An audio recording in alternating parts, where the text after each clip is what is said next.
Okay, Fernando. It should be on Facebook right now. Okay, let me check.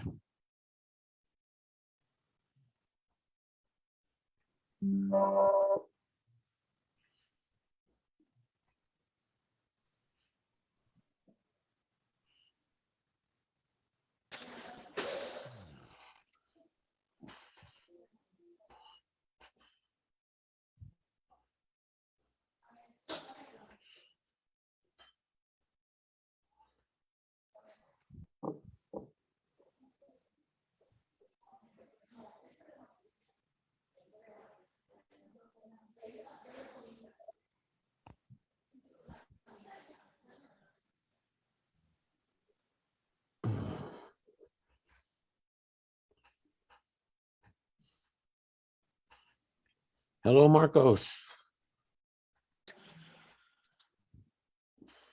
Hola, Marco.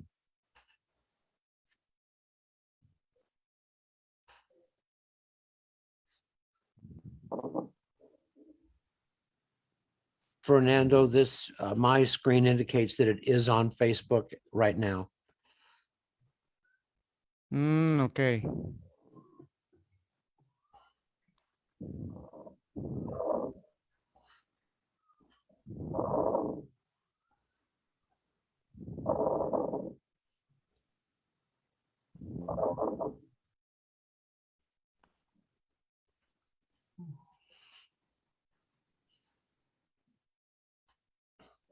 Okay, the video is on Facebook. Okay, there's about a 20-second delay between Zoom and Facebook, but good, at least it's there. Hello, Marcos. Hola.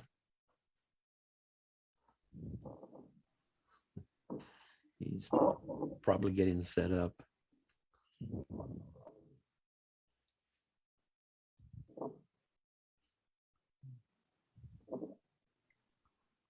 Okay, he left. Maybe he, oh, here he comes.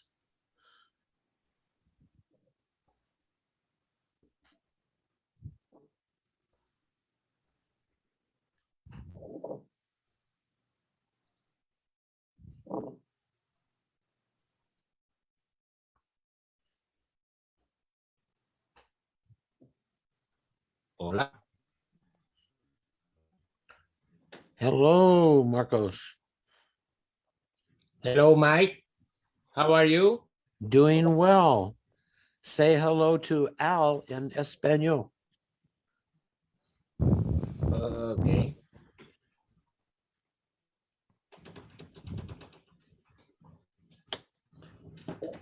Al, go ahead and say hi to Marcos.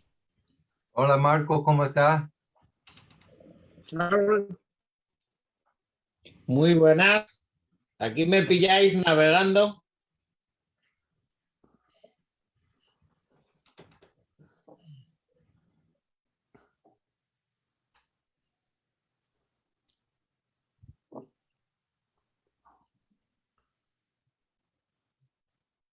There's Pablo from Buenos Aires.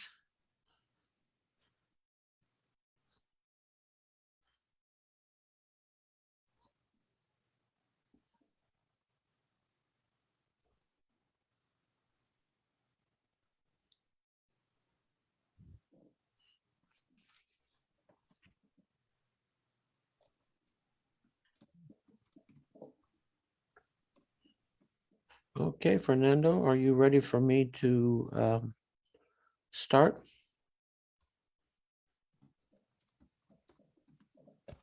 So I give some minutes to give the time to the people to join. Okay, you tell me when. Okay.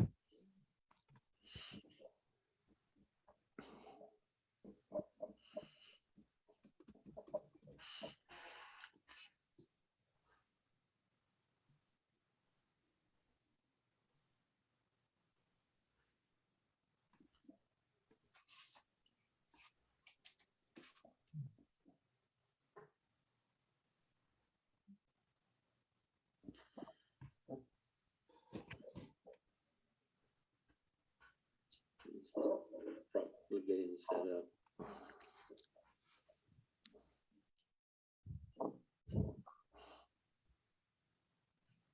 Buenas tardes, Pablo. Okay, he left, maybe he, oh, here he comes.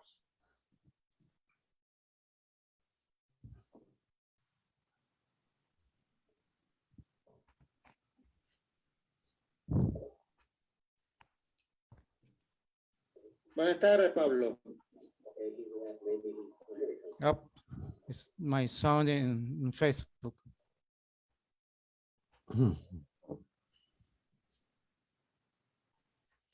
Yeah, what you might have to do is just close your Facebook tab. It will still be going on Facebook. It's just that you won't see it and you won't get the feedback unless you want to mute it on there for your side. Yes.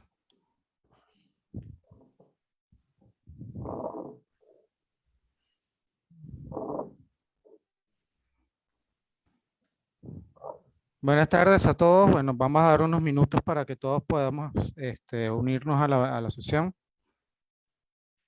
Así que quienes nos están viendo por Facebook, tengan la paciencia para poder empezar la sesión. Muchísimas gracias.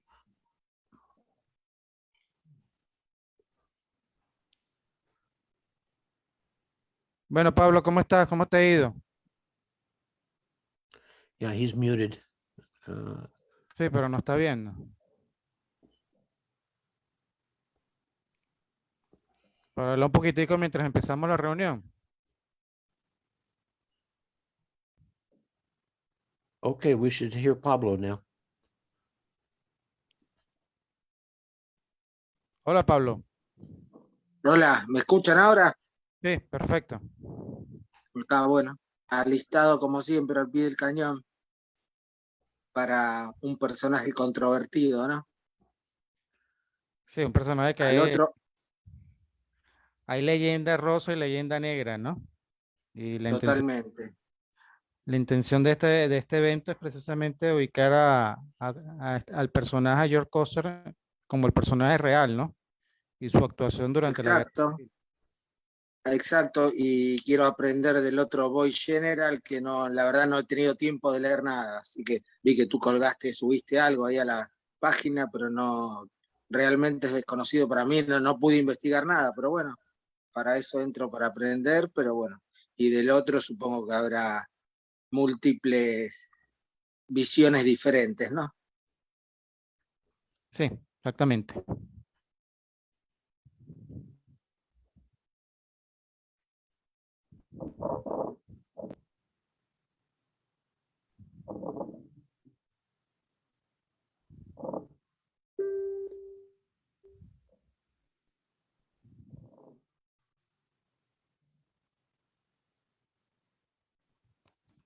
Mike, give me 3 minutes to start the meeting, Okay, your introduction.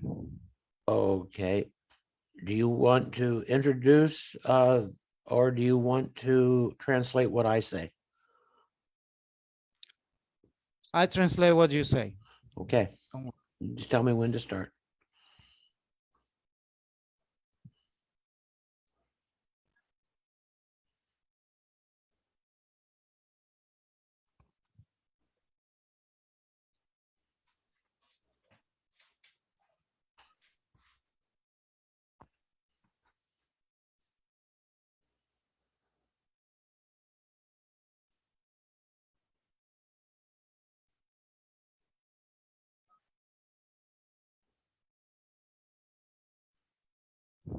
Marco, ¿cómo está todo por allá?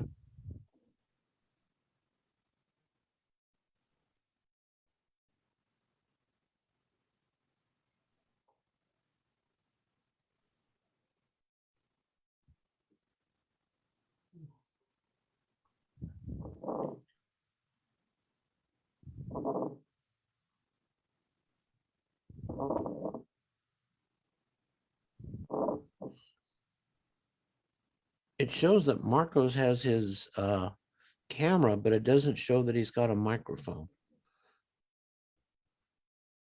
Yes, I have noticed that.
Mike, you can start whenever you want.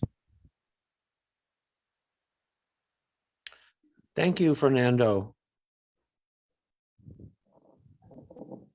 If you want to record the session, I don't know. It takes up way too much computer space. Okay, So no we'll worries. just go, Sorry. go out on Facebook. I can do it from the Facebook. Right. Uh-huh. Well, hello, everybody, and greetings. The Inland Empire Civil War Roundtable is happy to be able to host today the third or fourth presentation we're having of the International American Civil War Roundtable. So we welcome everybody. We're in for a very good presentation today. I'm going to let Fernando translate what I have just said. Ok, Mike le da los saludos y le da la bienvenida de parte de Inland Empire, de la mesa redonda, que están cordialmente invitados y bueno, y que esta ya es nuestra cuarta sesión, tercera del año, cuarta en total, para esta mesa redonda internacional en idioma español.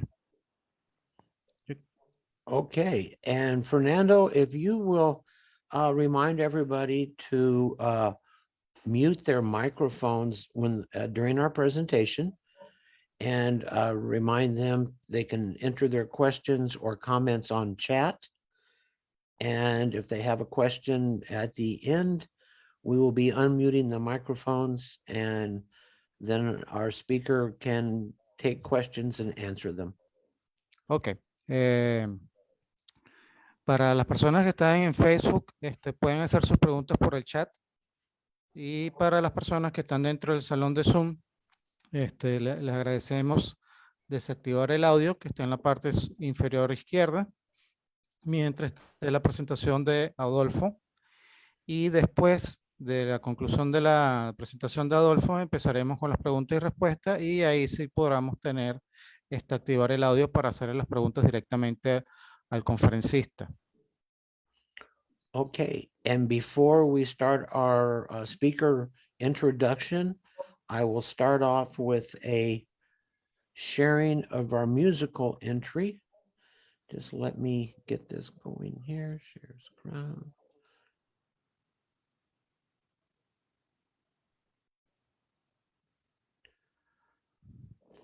Fernando, are you seeing the beginning of the musical presentation? I can see hasta foto, ¿no? No se Yeah, I'm pide. gonna start it now. Let me see if you can hear it.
Ok, Okay, esa es la canción Gary Owen, que es la canción del séptimo de la caballería, muy identificado con George Custer, y que vemos para los quienes hemos visto la película, murieron con las botas puestas, de Errol Flynn, Olivia de Havilland y Anthony Quinn. Bueno, esta es la canción por excelencia de esa película, ¿no? Y del séptimo de la caballería como tal, que sale en algunas películas acerca de George Custer. Bueno, esta canción fue gracias a Daniel y una compañera de trabajo quienes nos grabaron la misma y para facilitarnos para este evento. Para ellos, muchísimas gracias. Ok, bueno, vamos a empezar con la sesión con Adolfo. Bueno, Adolfo tuvo la oportunidad de conocerlo en una reunión anterior para el Museo de la Guerra Civil Americana. el año pasado y sus presentaciones han sido en inglés. Esta es la primera vez que la va a hacer en idioma español. O sea, es la primera conferencia que se da en inglés y en español al mismo tiempo, ¿no? Así que, de hecho, la dio esta semana para otra mesa redonda. Y bueno, muchísimas gracias y le quiero agradecer a Adolfo por estar presente con nosotros y poder darnos esta conferencia, la cual quedará y la grabaré y se colocará posteriormente en nuestro canal de YouTube para que todos las podamos disfrutar posterior al mismo, pues. Bueno, yo le doy el derecho de palabra a Adolfo para que, bueno, antes que nada, agradecer también a otros grupos de Facebook que me permitieron colocar la información del evento. Y bueno, ahorita voy a colocar por el chat información sobre otras actividades para que puedan ver la información del libro de Adolfo, para quienes quieran verlo y adquirirlo. Eso se lo colocará mientras tanto en el chat para que todos puedan tener esa información. Muchísimas gracias y bueno, le doy el derecho de palabra a Adolfo. Ok, bueno, muchas gracias por la introducción. Esta es la primera vez que yo hago esta presentación en español. Yo voy a hacer un PowerPoint presentation. La presentación es en inglés, pero yo voy a dar la presentación en español. Y con eso dicho, yo voy a decir que el español mío no es tan fino como el de Emilio que yo oí hace 2 meses, pero ¿qué se va a hacer? ¿Sabe? Lo he practicado bastantes veces, así que espero que el sentido, si no la palabrería, lo voy a poder pasar a ustedes para que entiendan más sobre la vida de George Custer y más sobre la vida de Wesley Merritt, que hay muy poca información sobre él. Así que bienvenidos a todo el mundo a mi presentación de los generales jóvenes, George Custer, Wesley Merritt y la caballería del ejército del Potomac. Así que si podemos empezar la presentación. Lo pongo ahora.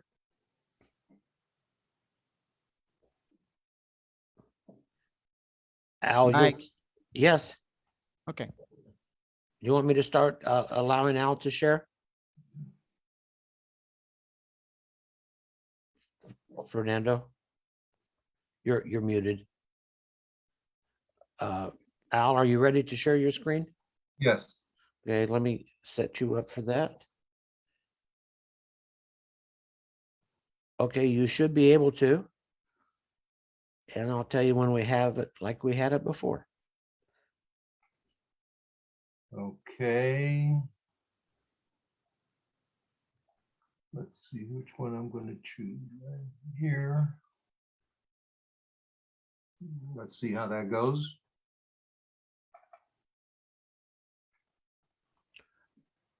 Okay. And we're seeing the first slide, we're seeing the information on the slide on the right. So you need to do one more setting like you did before. Which is? Well, we don't want to see, I think you went to display settings. And where would I find that? On your PowerPoint screen. You should see something that says display settings. On the upper left-hand side where it says show above the Okay. Like I said, I have 2 monitors here, so I'm going to go to. yeah, there you go. Uh-huh. I know you did something there before, which set it up. I think it's presenter view and slideshow. I think so. That's Okay. it. That's perfect. Okay, we're rolling. We're good to go. Ok. Bueno, bienvenido a mi presentación de los generales jóvenes, George Custer, Wesley Merritt y la caballería del ejército del Potomac. La pregunta que yo quiero hacer ahora es que si esto era una rivalidad animada o si era una enemistad implacable. Mi obra es en 3 volúmenes. El primer volumen empieza con el tiempo que pasaron en la Academia Militar en West Point y termina con el tercer día de la batalla de Gettysburg. Volumen 2 es la persecución del retiro del ejército de Robert E. Lee. Y entonces el tercer, bueno, eso llega hasta el principio de campaña del Valle de Shenandoah.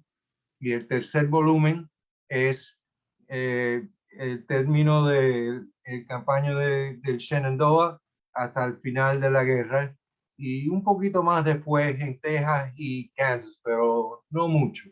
No es mi intención de hablar mucho sobre Custer cuando estaba peleando contra los indios. Ok, así que como prólogo voy a decir que mi español no es el mejor español en el mundo. Todavía tengo celos de la presentación que hizo Emilio hace 2 meses y la verdad es que muchas personas se creen que el español cubano es como un sureño jerga.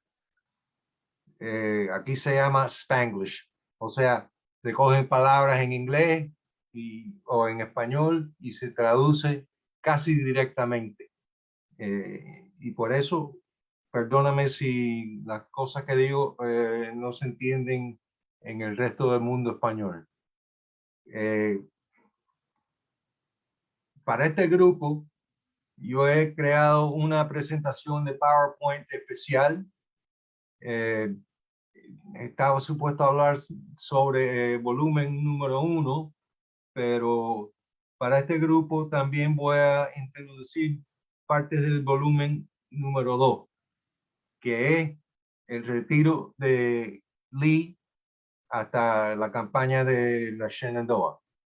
Y antes de decir algo más, quiero enseñarles el arte que está en la portada de mis libros. Es por un artista que se llama Bruce K. Laws, que es tremendo artista y él ha comprometido a hacer las 3 portadas de mi libro. Él estuvo en Gettysburg para el aniversario de 150 años y vendió más. Este de aquí, esta portada, lo hizo en un póster que vendió más de 10,000 copias. Así que tremendo artista. Y aquí tengo, por si acaso ustedes quieren verlo, el web address de él, bklawsart.com. Él es tremendo artista, es más artista de animales y cuando uno ve la fotografía, el arte de ellos es casi como mirar una fotografía, es tan realista. Así que con eso dicho, vamos a seguir con la presentación.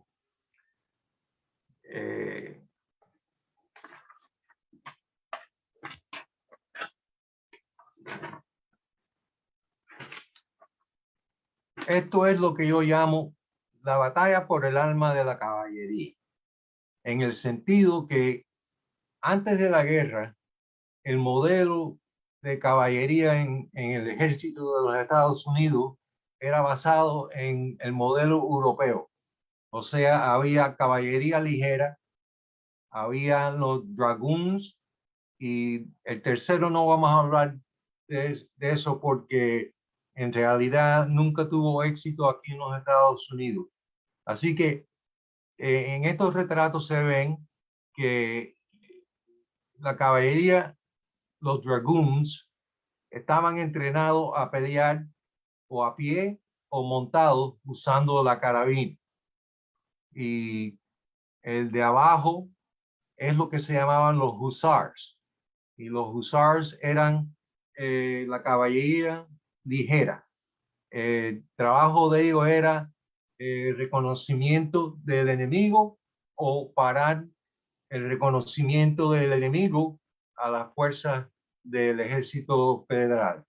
Y cuando uno ve aquí, arriba tenemos a Wesley Merritt y tiene un uniforme muy, vaya, ¿cómo se dice?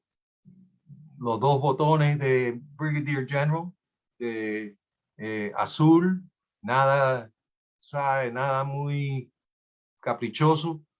Y abajo tenemos el retrato de George Custer, cuando lo hicieron general, se ve con que era de negro, tiene todo la insignia de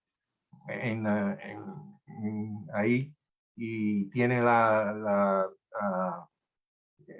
camisa de un marinero de los barcos de naval federal y tiene una corbata roja, así que él era el uniforme era muy caprichoso.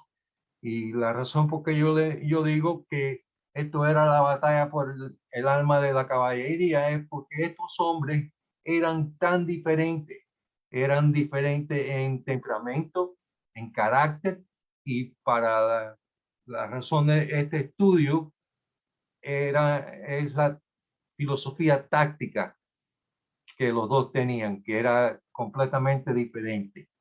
O sea, Merritt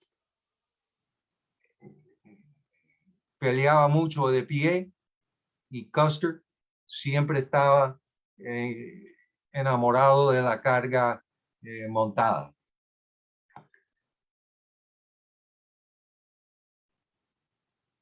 Uno de los problemas en la relación disfuncional de estos dos hombres es que Custer siempre era subordinado a Wesley Merritt. Por alguna razón, los oficiales del ejército del Potomac creían que Merritt era un soldado más sólido, más dependable, y Custer era lo que dicen reckless, que no es verdad. Y en este libro yo estudio mucha de la mitología que rodeaba a Custer y las cosas que yo quiero hacer. Yo tuve dos problemas en escribir este libro. El primero es que, como digo, hay mucha mitología sobre la vida de Custer. Y de Wesley Merritt, antes de empezar este discurso, alguien dijo que, bueno, y es algo que yo he oído en muchas de mis presentaciones, que nadie sabe nada de Wesley Merritt. Pero Wesley Merritt tuvo tremenda carrera en el ejército de los Estados Unidos. Peleó los 5 años de la guerra civil, peleó contra los indios en la frontera y al final de su carrera él fue comandante de las Fuerzas Armadas de los Estados Unidos durante la guerra contra España en 1897 en las Filipinas. Después que se retiró, o mientras que estaba al fin de su carrera, él fundó una organización que se llamaba la Asociación de Caballería de los Estados Unidos. Y él escribió cada mes un artículo sobre lo que él creía que el ejército de los Estados Unidos debía de ser. O sea, durante muchos años, la función de la caballería era pelear contra los indios. Pero Wesley Merritt veía el día donde íbamos a pelear contra los poderes de Europa, los alemanes, toda esa gente que ya estaban usando armas y armas más modernas que los Estados Unidos. Cuando nosotros mandamos las fuerzas a Cuba, ellos estaban usando lo que se llamaba el Gatling gun, que era una ametralladora que había que darle de mano, y también el polvo era muy humoso. Y ya los europeos ya tenían la ametralladora, los alemanes, el Spandau, y estaban usando el polvo que no dejaba el humo, y no se veía de dónde venían las balas ni nada de esas cosas. Así que esos son los dos problemas que yo tengo. Primero,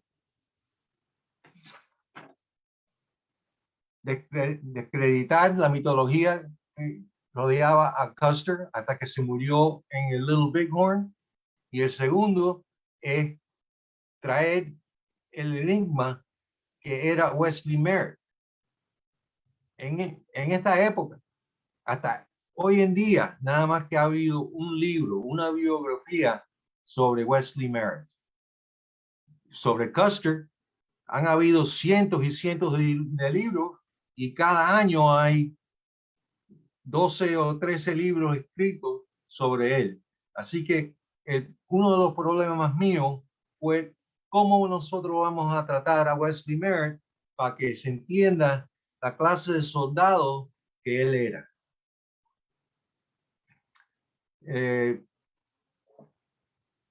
Muchos de ustedes han oído el dicho que para entender hay que estudiar el pasado para entender el presente y quizás ver cómo va a ser el futuro.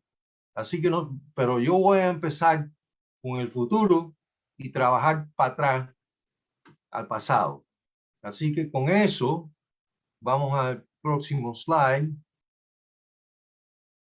Después de la muerte de Custer en el Little Bighorn, el primer biógrafo de Custer era un hombre que se llamaba Frederick Whitaker. Y Whitaker en 1876 escribió un libro que se llamaba La completa vida de George Armstrong Custer. Y él tenía muchas conexiones políticas. Y después de 3 años de haber escrito el libro, él al fin pudo forzar el ejército a tener un tribunal sobre el conducto del segundo de mando de Custer, un hombre que se llamaba Marcus Reno. Y eso fue en enero de 1879. Y si uno ve aquí, este de aquí a la izquierda, este de aquí a la izquierda es Wesley Merritt. Y a Wesley Merritt le dieron el trabajo de escribir el reporte final sobre el juicio que se hizo y duró casi 2 semanas con todos los miembros del 7th Cavalry, el 70th Cavalry. Y en realidad lo que pasó fue que el reporte exoneró a Marcus Reno. La carga contra Reno era de cobardía y de desobediencia a las órdenes que Custer le había dado. Y el reporte de Merritt lo exoneró y dijo que no había nada más que hacer. Bueno, la esposa de George Custer era la señora que se ve aquí, Elizabeth Bacon Custer. Y ella nunca se casó otra vez después de la muerte de Custer. Siempre estaba vestida de negro y se pasó el resto de la vida, tratando de establecer la legacía de George Custer. En agosto de 1879, ella aprendió que había un grupo de gente que querían montar una estatua de Custer en West Point, la academia militar. Y cuando ella lo vio por la primera vez, y la cosa era que no pudieron tener tanto dinero para hacer una estatua de Custer montada. Así que lo pusieron a pie y tiene el sable en una mano y el revólver en la otra. Y Libby lo peor del caso fue que nadie consultó con Libby. Es el nombre que todo el mundo la conocía. Elizabeth Bacon Custer, todo el mundo la llamaba Libby.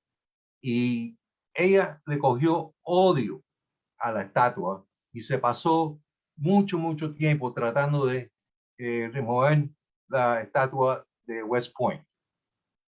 En 1882, el problema fue que el ejército nombró a Wesley Merritt como comandante de la Academia Militar.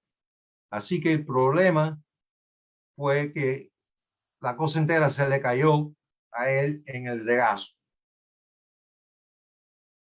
Libby ya había tratado años y años y años de tratar de quitar la estatua de West Point y al fin le escribió al general del ejército, que en ese punto era William Tecumseh Sherman.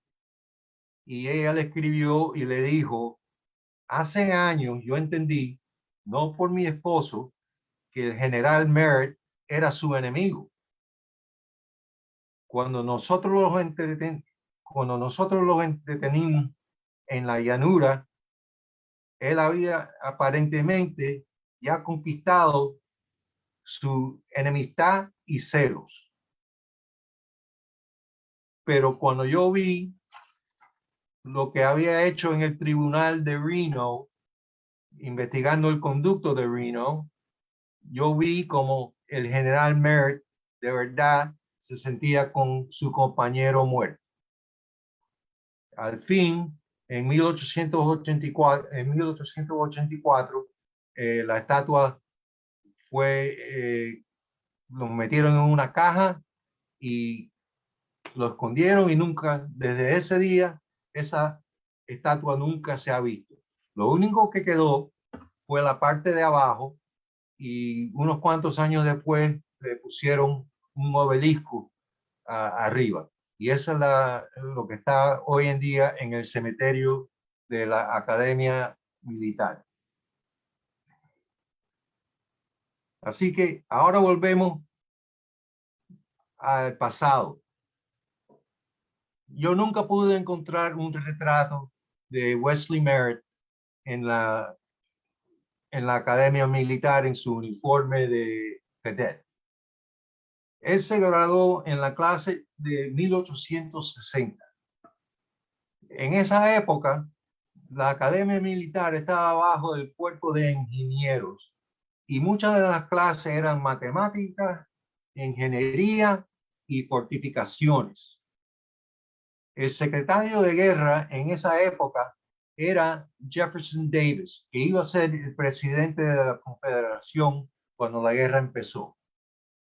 Cuando Merritt se graduó en 1860 como segundo teniente, lo mandaron al regimiento que se llamaba el segundo US Dragoons, que eran los que estaban entrenados a pelear montado o desmontado con la carabina.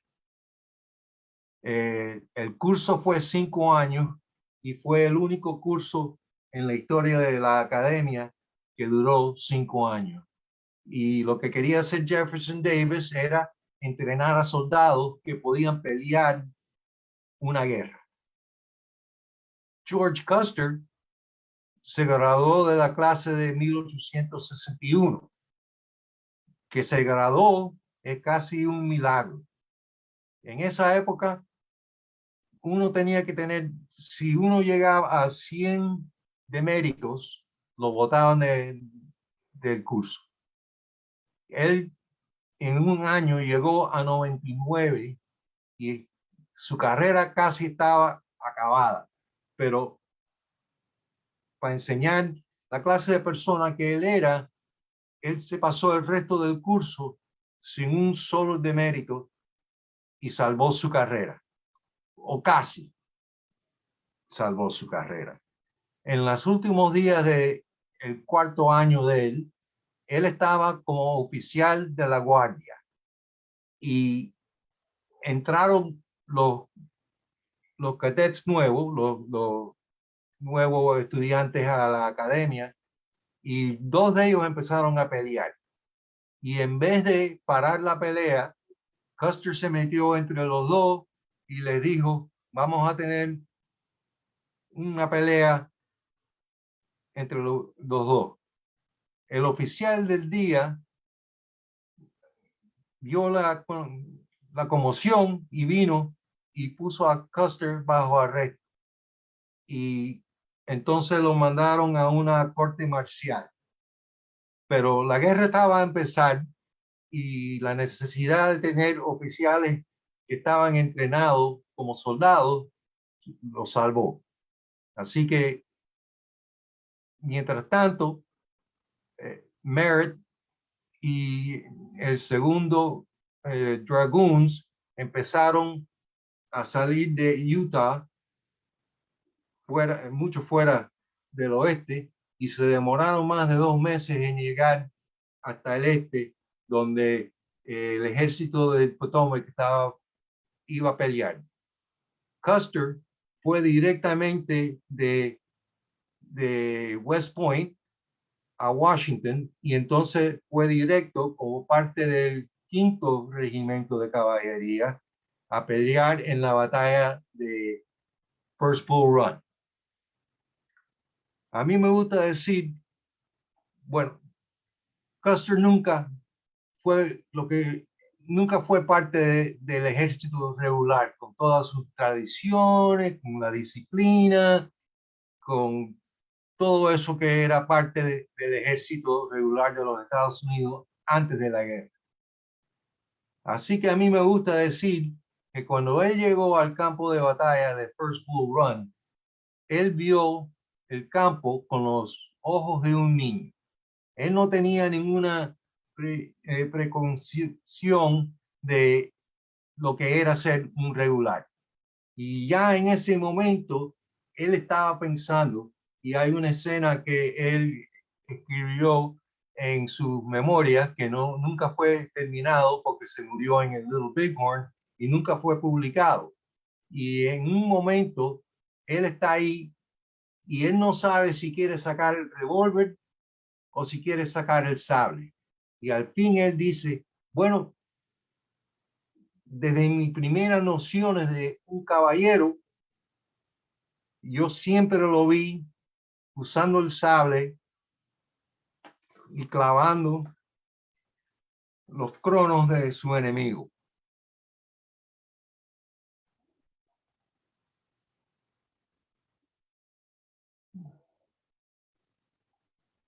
Espérense un segundito. Déjame escapar de ahí.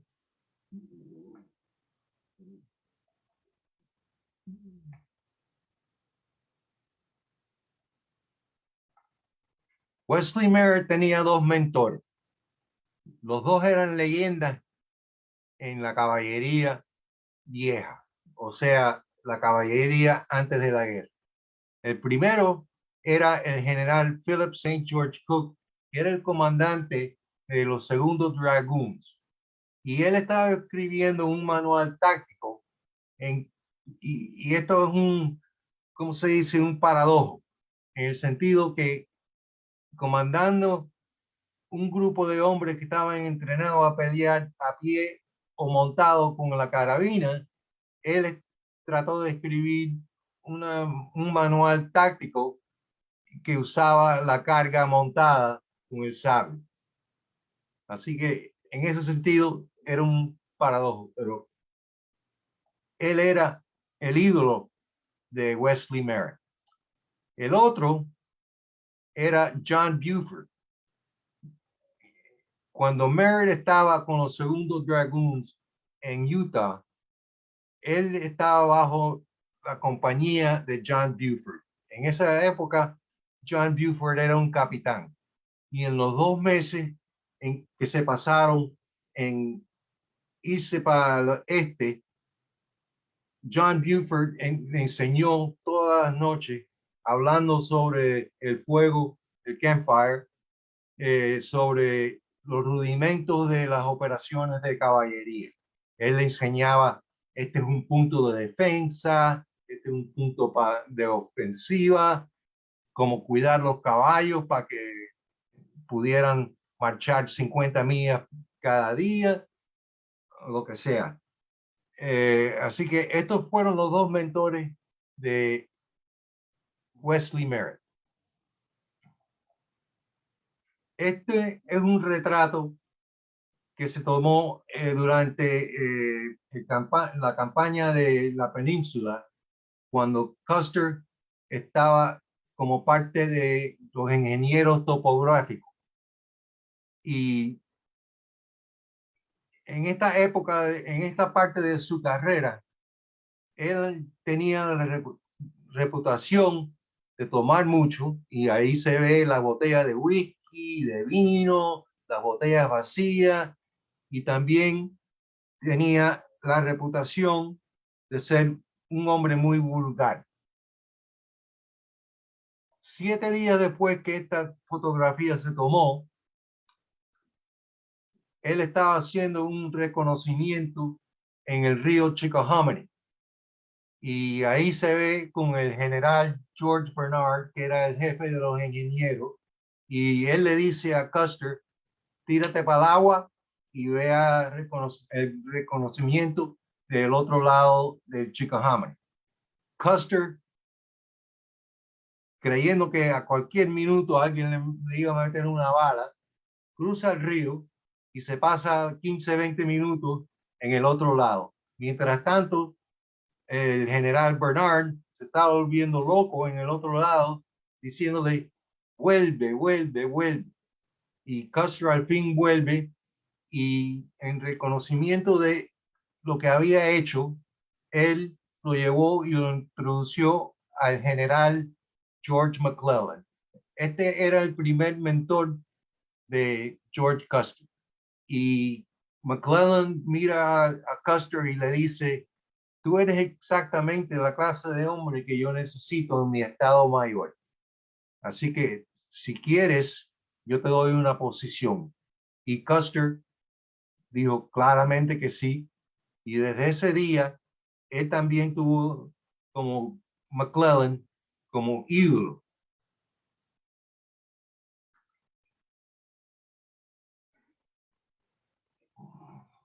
A este punto, Merritt y Custer se habían visto, no se conocían.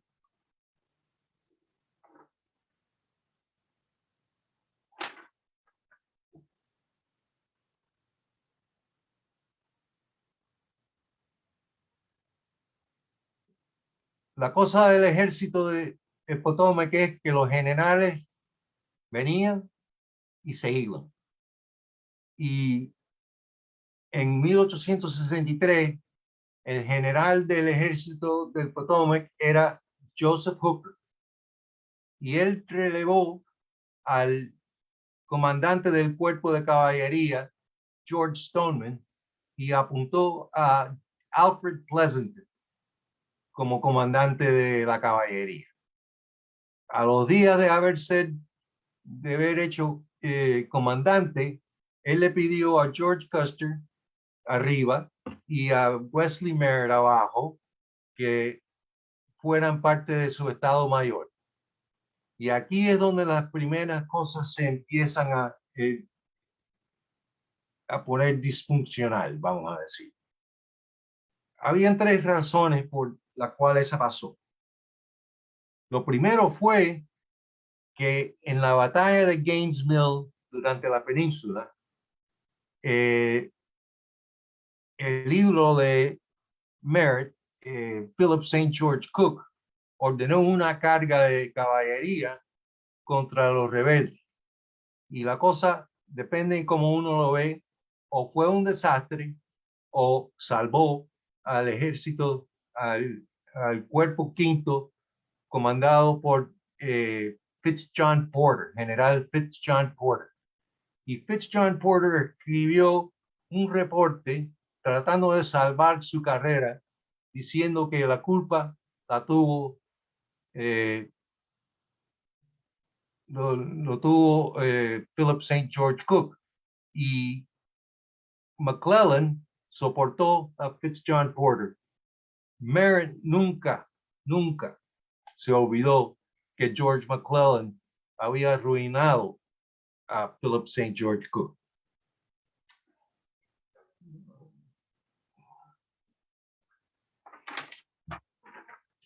Otra cosa que no le gustaba a Merritt era que durante su tiempo en la academia militar, George Custer, que era un hombre muy gregario, muy ebulliente, se hizo amigo de muchos de los sureños que cuando la guerra empezó, ellos ofrecieron su resignación y fueron a pelear en el ejército de la Confederación. Y la otra cosa es muy sencilla. George Custer tenía un sentido de humor que la verdad es que nunca se sabe si Wesley Merritt tuvo un sentido de humor. Así que Merritt la cogió con Custer, y a las 2 semanas de estar en el Estado Mayor de Pleasanton, él pidió que lo volvieran al frente. Y cuando volvió, John Buford lo hizo capitán de lo que en ese tiempo se había cambiado de los segundos Dragoons a la segunda caballería. Y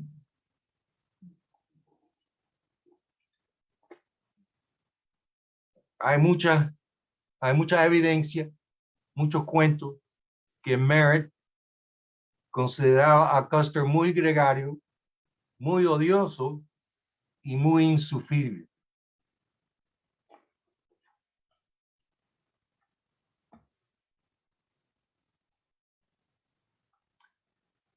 Eso nos lleva a la batalla de Brandy Station. Los confederados estaban al sur del río Rappahannock, y Pleasanton le dio la orden a John Buford que atacara a la caballería sureña, que en ese tiempo estaba comandada por Jeb Stuart, el famoso Jeb Stuart. Así que la mañana de junio 9, ellos cruzaron el Rappahannock en un lugar que se llamaba Beverly Ford. Y aquí empezaron en una carretera al sur a atacar los confederados en una iglesia que había aquí, que estaba rodeada por cañones sureños. A la mitad del camino, y habían bosques en los dos lados de la carretera, la brigada de William Grimes Davis estaba en avance, y a poquito rato de empezar el avance hacia la iglesia, un soldado rebelde salió detrás de un árbol, le metió un tiro a Davis y lo mató.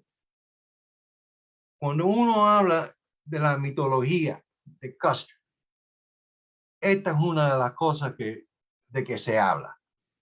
En 1959, Jay Monahan escribió en su libro Custer que el comandante de la brigada de Davis le cayó a Custer.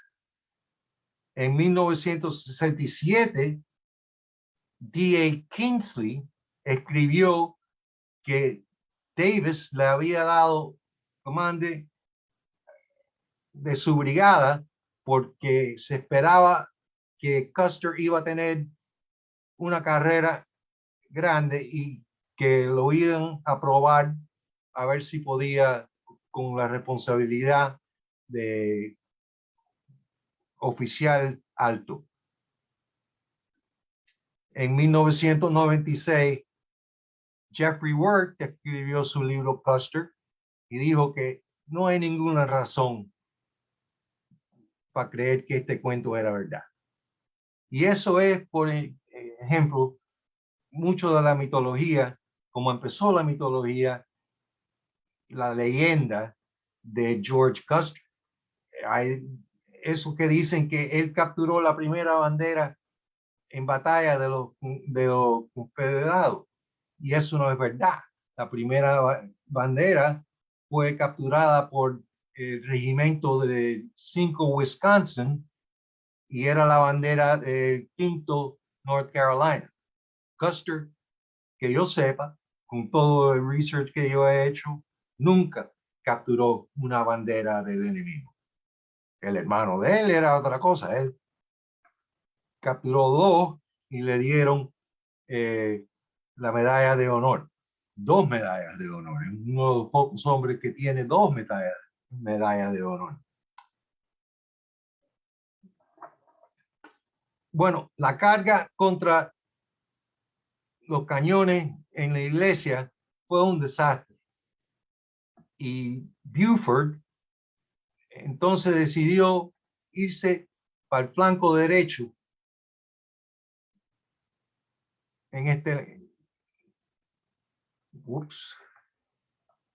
al flanco derecho. Custer había cruzado con un niño que se llamaba Joseph Fott. Y Joseph Fott dejó un cuento que en el medio de la carga contra los cañones en la iglesia, que él y Custer se habían lanzado al frente del regimiento de Merritt. Bueno, Merritt era un poco de martinete y eso no es posible. Así que en camino a la derecha, Merritt y Custer aparentemente tuvieron una discusión. Y yo estoy seguro que no fue una discusión buena.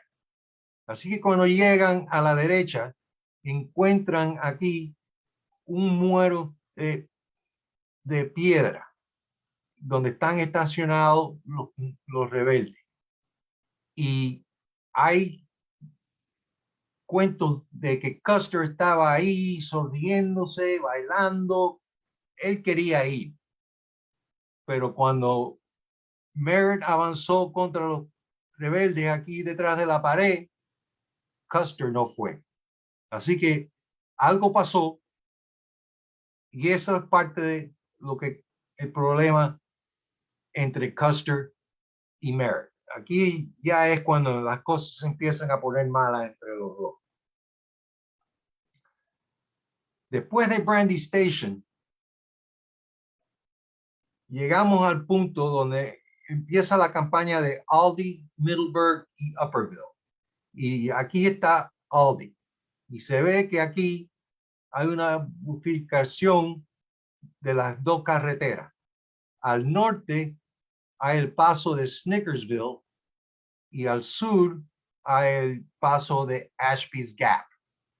Y estas son las montañas Blue Ridge. Robert E. Lee ya estaba montando su ofensiva a cruzar el Potomac y avanzar al territorio del norte. Así que era muy importante que alguien tenía que pasar uno de estos pasos y ver lo que estaba pasando al oeste de la montaña Blue Ridge.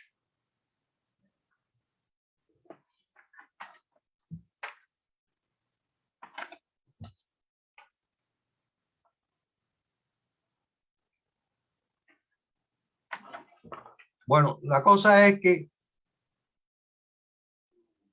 Merritt va para el norte y Custer va al sur. Esta parte de aquí había muchas fincas y cada finca tenía su reja de madera y el muro de piedra y todo no era muy conducivo para usar el caballo. O sea, Merritt quería desmontar a sus hombres y pelear como él era un dragoon y empezó a pelear a pie. Custer fue en esta dirección y esta parte del terreno era más amplio, más abierto. Y Custer, en vez de usar la carabina, empezó a usar el sable. Y en la revista, por ejemplo, esta pared de aquí es una fotografía que yo tomé de los problemas que Merritt se encontró. La pared es en la finca Ford y aquí se ve los hombres peleando a pie. Esto salió en la revista Harper's Week y esto fue al sur. Y en este sentido, esta es la caballería del regimiento del primer Maine. Y el general de este regimiento era Judson Kilpatrick. Y Judson Kilpatrick va y le dice al coronel Doughty, comandante del primer Maine, que atacaran a los rebeldes montados. Dentro del segundo, Doughty está muerto, aquí, y el caballo de Judson Kilpatrick está muerto también, y Judson Kilpatrick cae al suelo. Eso deja a George Custer solamente enfrente de la carga del primer Maine. Y esto, como dije, fue publicado en la revista Harper's Weekly y fue una de las primeras veces que la gente que estaban leyendo periódicos y revistas en el norte se acostumbraron a ver a George Custer, la clase de héroe que él era, siempre montado, siempre con el sable en la mano, y dentro de segundos él estaba en el medio de los rebeldes, y la única razón por que escapó es porque tiene un sombrero que era mucho como los de los sureños, y en el humo y el polvo y de cuanto hay, se viró y escapó. Pero esto es, como yo digo, la primera vez que la gente ve a George Custer en acción. Este retrato es parte del futuro, porque aquí se ve al general Philip Sheridan, y Sheridan no llega al ejército del Potomac hasta 1864. Pero la razón por qué a mí me encanta este retrato es que en junio 28 de 1863, la Orden Especial 98 del ejército del Potomac nombró a Wesley Merritt aquí y George Custer como generales brigadier. Y la razón por qué este retrato me encanta a mí, y yo tengo uno en mi pared, es que los dos están sentados en un lado, cada uno en un lado de la mesa, mirando al mapa, pero ya las cosas se estaban poniendo malas y ya estos dos ya tenían su filosofía táctica en mente cuando lo hicieron general. Una de las cosas que muchos hablan es la suerte de George Custer. Bueno, exactamente, ¿qué es la suerte de George Custer? ¿Fue porque lo nombraron al Estado Mayor de George McClellan? No. ¿Fue porque lo nombraron al Estado Mayor de Alfred Pleasonton, que era el jefe de la caballería en ese tiempo? No. La suerte de Custer fue que en 80 cargas durante la guerra, nada más que estuvo herido una vez. No. La suerte de Custer fue que cuando lo nombraron general y le dieron, fue comandante de una brigada que se llamaba la Michigan Cavalry Brigade. Dos de los regimientos del Michigan Cavalry Brigade estaban equipados con un rifle de repetición que se llamaba el Spencer. Las balas se metían aquí y tenían 7 tiros bajando el lever este aquí y y 7 veces podían tirar sin meterle más balas. Eso fue la suerte de George Custer. Estos fueron los únicos 2 regimientos en el entero ejército del Potomac que tenían estos rifles. Entonces, yo he pasado la batalla de Gettysburg, porque yo la última vez que estuve en este grupo, yo dije 2 cosas. Yo dije que no había suficiente tiempo en la vida de un hombre para estudiar la política de la guerra civil, o sea, la guerra se peleó para reunir la unión o para que los esclavos fueran, vaya, para salvar los esclavos o cualquier otra razón política. O la otra cosa era las batallas y las campañas de la guerra. Pero se me olvidó decir la tercera cosa. Yo nunca tuve un intento de escribir un libro histórico sobre las batallas y las campañas de la caballería del ejército de Potomac.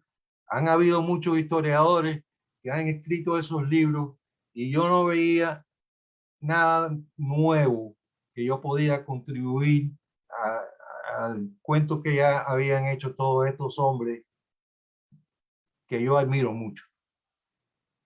Así que en 1864, antes de empezar la campaña de la primavera de 1864, Ulysses S. Grant lo mandaron al este y ser comandante de todos los ejércitos de los Estados Unidos. Y con él trajo al general Philip Sheridan. Y Sheridan y el comandante del ejército del Potomac tuvieron muchos problemas porque Sheridan tenía una filosofía completamente diferente a George Meade, que era el general. Lo que quería hacer Sheridan era agregar toda la caballería en un grupo y caerle atrás a Jeb Stuart.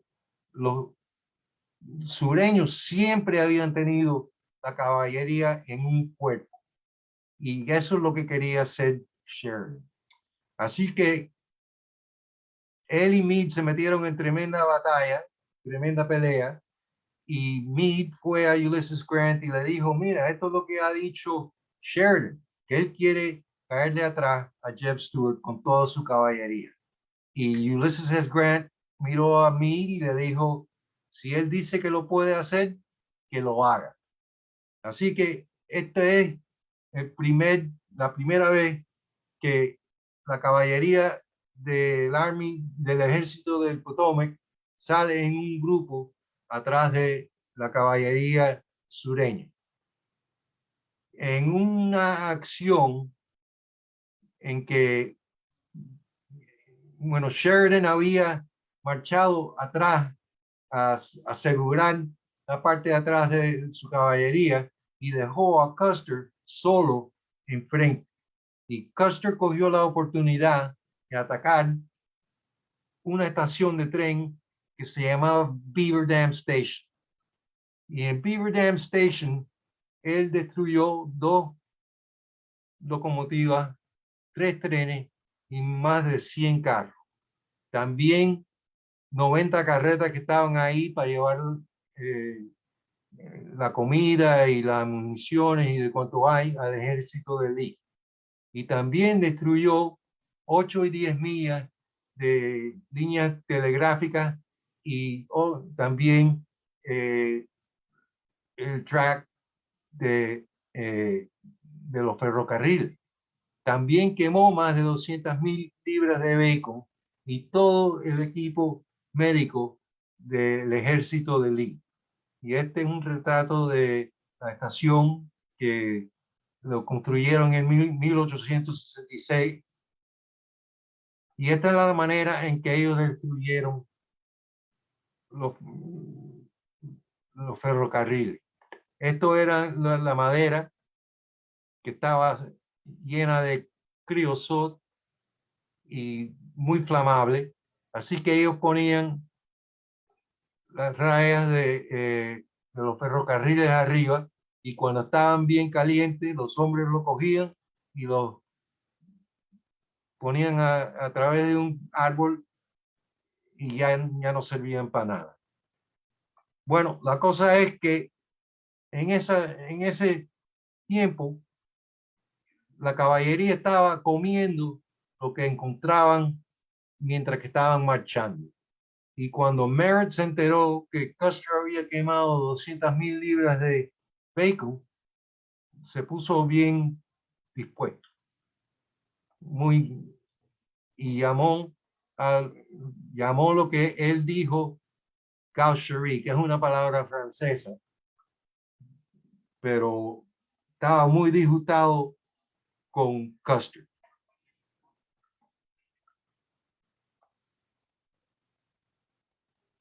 Eso nos lleva a la batalla de Trevilian Station. Y aquí las cosas sí se pusieron súper malas, y es la primera vez en que la enemistad entre los dos hombres sale en los recuerdos oficiales. Merritt baja sobre una calle que se llamaba Fredericksburg Road hacia la estación de Trevilian, que estaba aquí. Empezó en un lugar que se llamaba la tienda de Clayton, porque era el único lugar amplio suficiente para establecer líneas de caballería. Entonces él coge la carretera de Fredericksburg y marcha hacia Trevilian Station. Y esta es una fotografía que yo tomé que se enseña que la carretera estaba rodeada por bosques y de cuanto hay. Y era muy difícil. Los confederados se metieron en los bosques y con los rifles Enfield que tenían, demoraron a Merritt 3 horas. Este es Netherland Station. Netherland Station está por aquí y y aquí es donde ellos llegaron. Estaban tratando de llegar antes de llegar a Trevilian Station. Esto fue destruido en un huracán en 1925. Hoy en día hay una reproducción de la taberna, pero esta es la original. Mientras tanto, Custer cogió una carretera que se llamaba Marquis, la carretera Marquis. Y cuando sale aquí, esta es la carretera de Gordonsville. Y para acá es Gordonsville, que era un centro de la Confederación. Y cuando Custer sale aquí, se encuentra que sin mapas buenos y sin información, y con la popular que era más sureña que del norte, se encuentra que está más de 700 yardas de la estación de ferrocarril. A este lado tiene la división confederada de Fitzhugh Lee, y aquí tiene la división de Wade Hampton. Así que él está en el centro de estas dos divisiones con una sola brigada. Y aquí en este retrato se ve lo que pasó. Fitzhugh Lee avanza sobre la carretera de Gordonsville y ataca a Custer por atrás y por el flanco de izquierda. Wade Hampton ataca a Custer por el flanco de derecha, y de aquí de Gordonsville viene la brigada de Thomas Rosser. Así que en poco tiempo Custer está completamente rodeado por los confederados. en ese momento, la brigada de Custer casi fue eliminada. Una de las cosas que pasó fue que le cogieron la carreta personal de él, que tenía sus uniformes, su comisión de general, y más importante, tenía todas las cartas de su amor, Libby Custer. Y los confederados cogieron las cartas, se publicaron en los periódicos de Richmond, y en muchas de las fiestas que tuvieron, la gente se pusieron a leer las cosas que Libby le había escrito a Custer. Y la verdad es que Libby era un poquito de, tú sabes, vamos a decir, una llama viva. Y escribía cosas que Custer no quería ver en periódicos y eso. Pero Custer nunca se olvidó de lo que pasó en esta batalla. Y lo que pasó fue, y cada uno se echó la culpa. El segundo día de la batalla, bueno, vamos a volver a esto.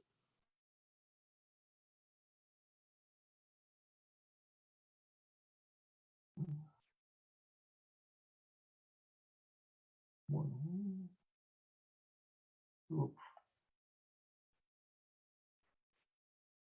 durante el primer día de la batalla,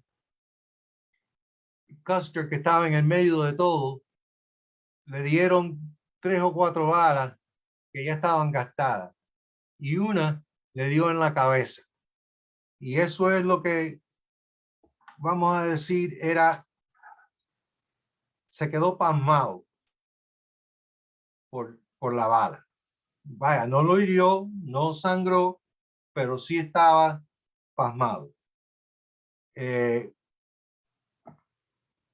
segundo día, el ataque de los federales continuó. Este es Merritt en este lado, atacando atrás la línea de ferrocarril, donde estaban los sureños aquí. Y él cargó 7 veces y no pudo hacer nada. Custer estaba supuesto a venir del flanco izquierdo y atacar en este lado, pero por la razón de que yo creo que él no estaba muy bien en ese momento y su brigada no peleó con la valencia que siempre peleaban y se retiraron. Y Merritt le echó la culpa a Custer. Custer, mientras tanto, le había echado la culpa a Merritt por demorarse 3 horas en llegar a la estación de Trevilian. Así que por la primera vez en los recuerdos oficiales, los dos hombres le están echando la culpa a cada uno por el desastre que pasó. Porque después de esto, los federales tuvieron que retirarse y los confederados se quedaron en el campo de batalla, que en muchos casos eso es lo que determina si una batalla es una victoria o perdieron. Así que eso es lo que pasó en ese momento y ahí es donde los voy a dejar en este momento. Así que ya terminé con la presentación. Si alguien tiene preguntas, me encantaría hablar con ustedes.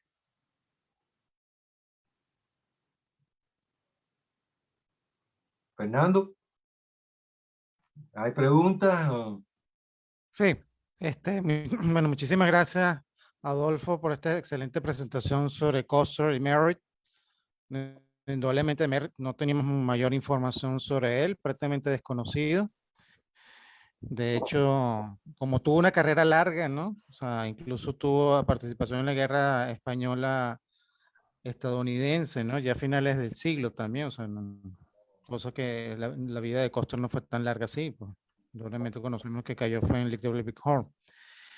Ahora, bueno, para todas las personas pueden hacer sus preguntas, los que están en Facebook lo pueden hacer por el chat. Y aquí, a los que estamos aquí en la sala del Zoom, lo pueden levantar la mano en la parte inferior donde dice reacciones, pueden levantar la mano para solicitar la palabra y así hacer las preguntas a Adolfo. Bueno, mi pregunta, empezando principal, que bueno, pude estudiar un poquito de cosas, es que él tuvo la suficientemente suerte durante su tiempo en West Point, incluso para poder entrar en la academia. Y esa mitología de él, de que cometía muchas infracciones, digamos que él fue el opuesto a Robert Lee, que no tuvo ninguna durante su tiempo en la academia como cadete, pero él fue mucho relajado, porque lo que yo entiendo es que muchas de sus infracciones eran infracciones tontas, ¿no? No eran algo graves como tales, sino infracciones tontas, pero que sumaban mucho pero como que tenía el suficiente mérito que cuando llegaba casi para ser expulsado, él se contenía, ¿no? A excepción del último año que, bueno, ocurrió el caso que comentaste, ¿no? ¿Qué me pudieras hablar de sus inicios como tal en West Point, por lo menos? Bueno, él no era gran estudiante y se graduó último en una clase de 34 personas, 34 cadetes. Él siempre dijo que si muchos de los sureños no habían resignado, que él no hubiera sido el último hombre en la clase. Pero es lo que dijo. Él, él le encantaba chotear. Él era una persona muy gregaria. Él tenía muchos amigos. No había nadie que no le gustaba a George Custer. George Custer era amigo de todos.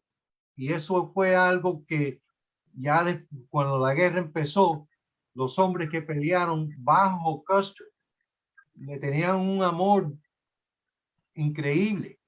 No había ninguna batalla que ellos no hubieran seguido a Custer de todas maneras.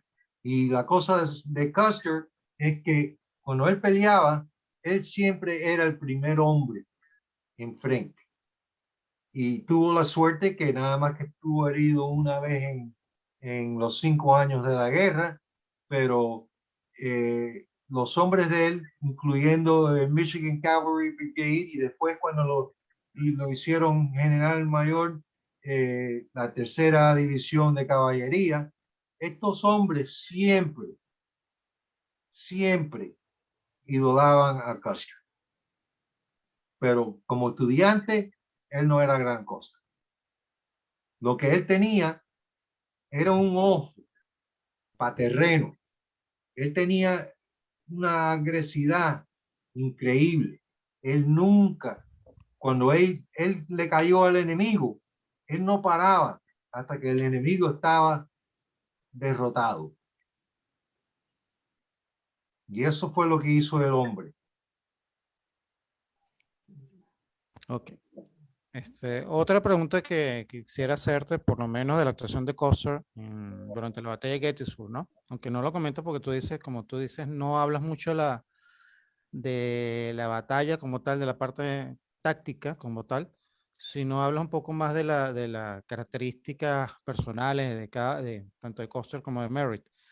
Pero por lo menos en el tercer día, que incluso por la película Gettysburg, que hablábamos de la carga de Pickett, pero no se habla de la actuación de Jeb Stuart contra Custer y David Gregg, ¿no?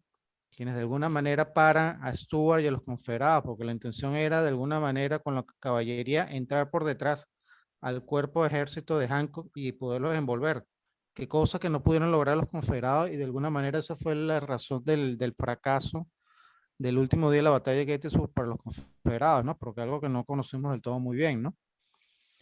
Y que indudablemente, como decía, es que Custer había sido nombrado general de brigada unos pocos días antes, fue, digamos, uno de los que estuvo al mando y que, como tú también decías, que tuvo la bendición, digamos, en cierta manera, de que dos de esos regimientos eran los que contaban con los rifles Spencer, ¿no? Que eran los de repetición que no habían tenido nada. Es contrario incluso al mito de que John Buford tenía eso en su división para el primer día y eso no resultó ser como tal. Pero sí lo tenían estos dos regimientos que estaban bajo Custer en su brigada. Bueno, mira, John Buford no peleó en el tercer día de la batalla. Él peleó el primer día y después de la batalla, lo mandaron para el flanco izquierdo, donde estaba ahí con el general Sickles de la infantería. Y entonces de repente Alfred Pleasonton lo manda para la ciudad de Frederick para coger caballos buenos y más municiones y de cuanto hay. Así que Buford en realidad nada más que peleó esa batalla solamente. En el libro mío, y yo no hablo mucho de esto en la presentación, pero los últimos 3 capítulos del volumen 1 son exclusivamente sobre la batalla de Gettysburg. Y Custer lo han despreciado mucho. Todo el mundo cree que lo único que él hizo en ese día fue que se lanzó con el regimiento First Michigan al centro de los hombres de Wade Hampton y de Fitzhugh Lee, de Jeb Stuart. Y eso no es la verdad.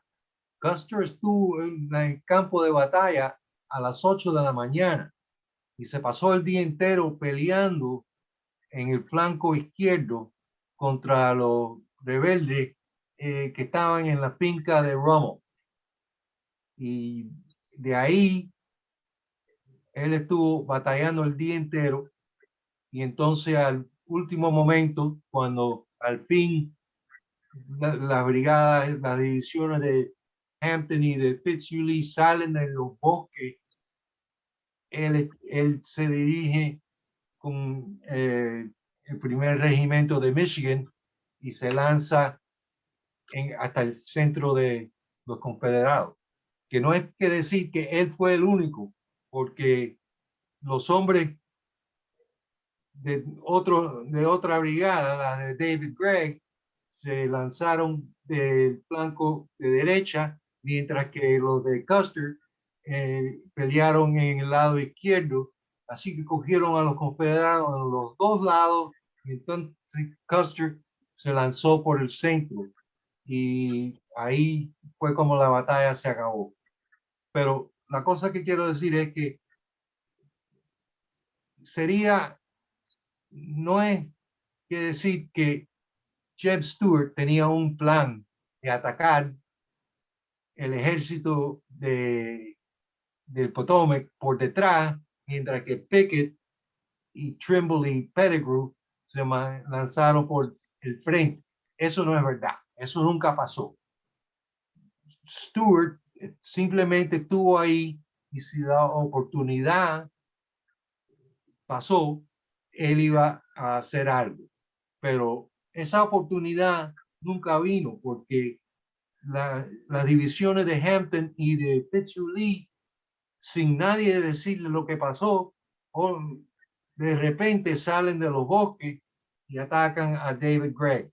Y vaya, yo no tengo nada malo de decir de David Gregg porque el tipo era tremendo héroe, tremendo caballero y él peleó, él fue el que dirigió a Custer a la batalla, al campo de batalla que se llama East Cavalry Field, porque las órdenes de Custer era seguir a Judson Kilpatrick al sur del campo de batalla, darle la vuelta a las dos montañas, los Round Tops, que estaban ahí y atacar el flanco de izquierdo de la infantería de Robert E. Lee. Pero David Gregg, sabiendo que iban a haber problemas en el norte, él dirigió a Custer que le diera la vuelta y volviera para el norte. Y por esa razón, Pleasonton ordenó a Merritt que fuera con Judson Kilpatrick. Y Merritt no tuvo una buena batalla. Él había mandado al sexto regimiento de regulares a un lugar que se llamaba Fairfield y ahí se encontró con la brigada de el general Grumble Jones y fueron completamente decimados. Así que cuando al fin, después de una marcha lenta, Merritt llega a lo que se llama South Cavalry Field, que está completamente al sur de donde estaba Custer. Él llega, no tiene suficiente hombre para darle la vuelta al flanco de izquierda de los rebeldes, de los sureños, y tuvieron que retirarse y de ahí no pasó nada. Así que Merritt no tuvo una buena batalla, mientras que Custer se hizo el héroe de Gettysburg. Y eso fue, ahí es donde empezó de verdad la carrera de él como héroe en los Estados, en el norte. Ok, bueno, por ahora vamos a dar primero el derecho de palabra a Joaquín, quien me pidió por el chat hacer una pregunta, y posteriormente con Pablo. Joaquín, si puedes hacer tu pregunta, y antes de eso, por favor, Adolfo, si puedes dejar de compartir la pantalla de forma que podemos verte de forma completa a tu imagen. Sí, Ok, Joaquín, sí, puedes hacer tu pregunta. Sí, ya. sí, buenas noches. Adolfo, en primer lugar, felicitarte por tu brillante exposición. Me ha encantado, ha sido muy ilustrativa. Y simplemente, bueno, de la pregunta es lo que acabas de añadir ahora mismo, que realmente el punto de inflexión de la fama y el reconocimiento de Custer vino con Gettysburg, ¿no? Con las dos magníficas cargas que realizó, ¿no? En un acto de valentía extraordinaria, ¿no? Ahí es donde empezó. Y cuando salga el tercer volumen, se entiende que Custer no solamente fue Gettysburg, él tuvo 2 o 3 años, desde 63 hasta el 65, donde él peleó batalla tras batalla tras batalla y ganó todas las batallas. Nada más que tuvo un desastre en un lugar que se llamaba Buckland Mills, pero aparte de eso, en Winchester, en Cedar Creek, en Appomattox, en todos estos lugares, Custer salió victorioso. Así que sí, ahí es donde empezó la cosa. Empezó en Gettysburg, pero después de eso fue una victoria tras otra victoria tras otra victoria. Quizá ahí la cruz, la otra cara de la moneda fue que su brigada, arrastrada por la valentía de su jefe, registró una de las tasas más altas de baja, ¿no? Entre las unidades de caballería de la Unión, ¿no? El índice de mortandad entre sus soldados altísimo, la más alta, ¿no? Sí, el único problema fue que él nada más que estuvo con la brigada un poco tiempo, porque después de eso lo hicieron Major General y le dieron la tercera división de caballería. Y eso fue con lo que él terminó la guerra. Mientras tanto, la brigada de Michigan se fue con Merritt y estuvieron con Merritt hasta el fin de la guerra. Y ellos siempre les decían, preferimos estar con Custer. Y hubo un punto donde Custer le dijo que si me van a dar esa promoción, yo quiero a mi brigada. Pero Phil Sheridan le dijo que no. Y, ¿sabes? Para el resto de la guerra él no tuvo la brigada que tenía antes. Sí. Pues muchísimas gracias. Ha sido un verdadero placer escucharte, Adolfo. Muchas gracias. Ok, continuamos con Pablo. Pablo, ¿puedes hacer? Bueno, felicitaciones por la exposición, Al, me gustó muchísimo y bueno, dar a luz un poco de Merritt, que para mí era un ilustre desconocido, ¿no? Te quería preguntar sobre los celos o rivalidad de Custer con los otros oficiales como Merritt, con Kilpatrick también. He leído en algún lado que quizá en parte esto se debía a que Custer era admirador de McClellan y era demócrata y seguidor de McClellan, y que Kilpatrick y quizá los otros oficiales eran republicanos y este aspecto político influía en la rivalidad y la relación entre ellos. ¿Qué puedes decirme de Merritt y de este aspecto, por favor? Yo no creo que eso fue, que no había, el problema político no, de verdad no existía. Las cosas que pasaron en el campo de batalla fueron las cosas que dividieron a los diferentes hombres. Por ejemplo, en la batalla de Buckland Mills, Custer estaba en el avance y de repente él le dice a Kilpatrick, mira, mis hombres no han comido, mis caballos no han comido, yo me voy a mover al lado de la carretera y darle comida a los hombres y a los caballos.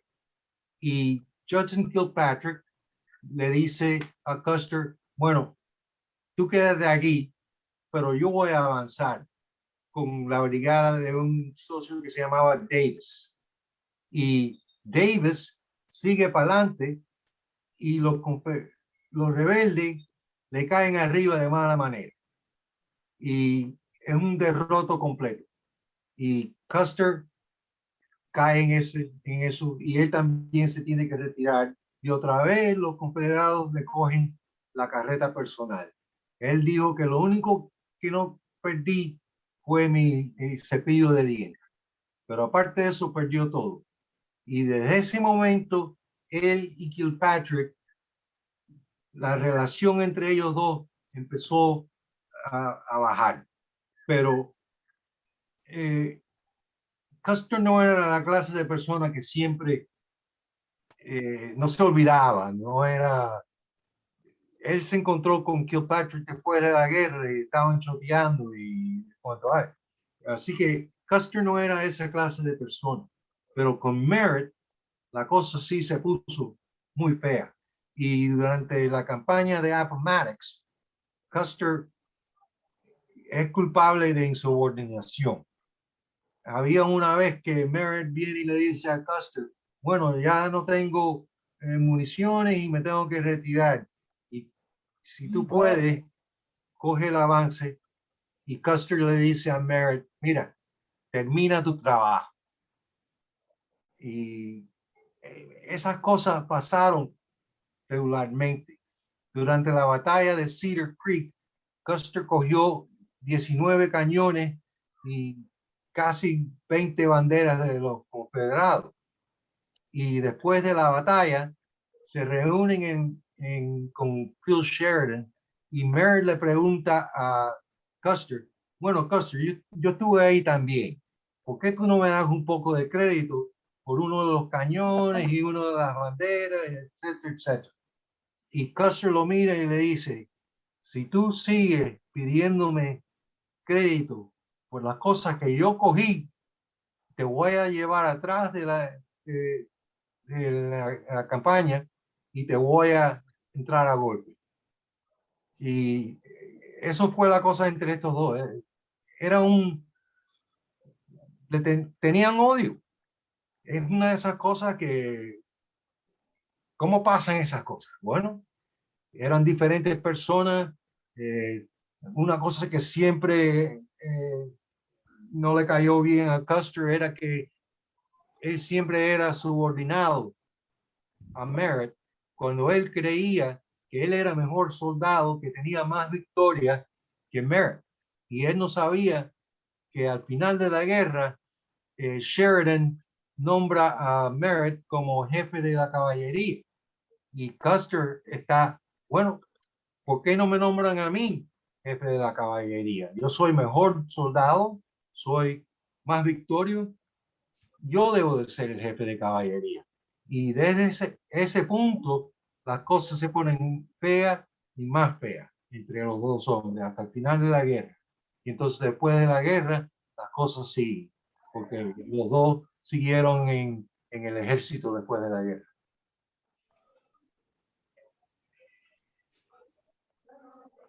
Ok, otra pregunta que quisiera hacerte. ¿Era Merritt más querido por la alta oficialidad de la Unión y Custer más querido por, digamos, por los subordinados? Eso es la verdad. los soldados nunca, vaya, los soldados respetaban a Merritt, pero no era la misma clase de, ¿cómo se dice?, lo detrás que tenían los soldados de Custer para él. Así que Merritt era tremendo soldado. Yo no tengo nada malo que decir de Merritt. Es más, una de las cosas de mi libro es tratar de sacar el cuento de Merritt que nunca de verdad se ha dicho. ¿Sabes? Nadie conoce quién es Merritt. Nadie, la gente me pregunta, pero ¿cómo tú sabes que había este odio entre estos dos hombres?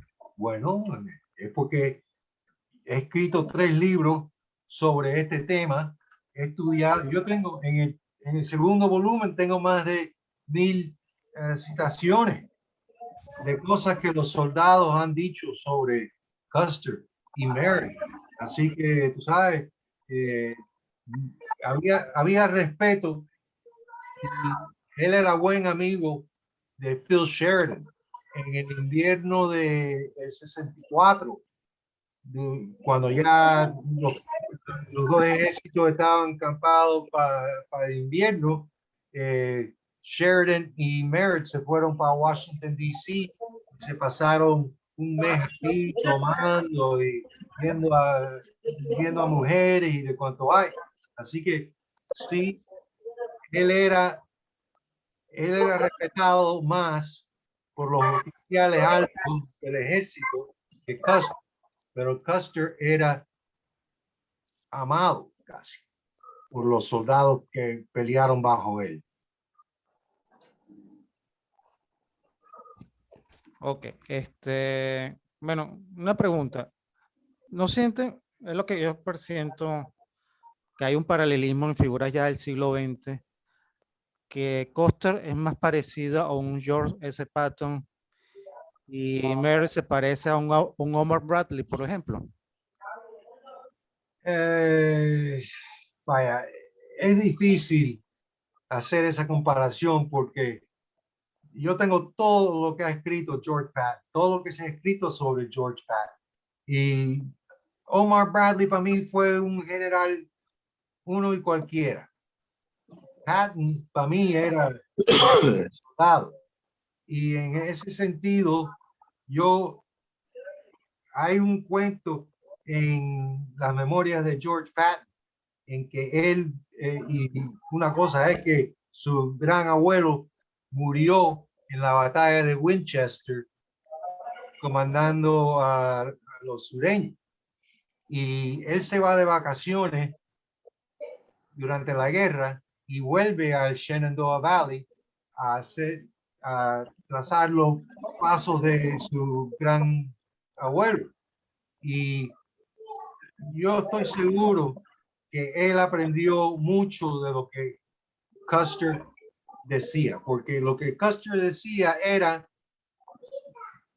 bueno, lo que dijo Patton es, aguántenlo por la nariz y dale una patada en el culo. Y eso es lo que hacía Custer.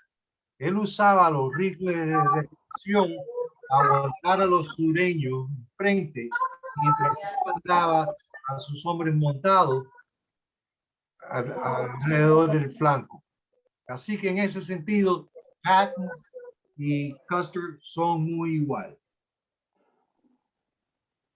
Entre Omar Bradley y Merritt, no estoy seguro. Yo nunca he estudiado la vida de Omar Bradley, te digo la verdad.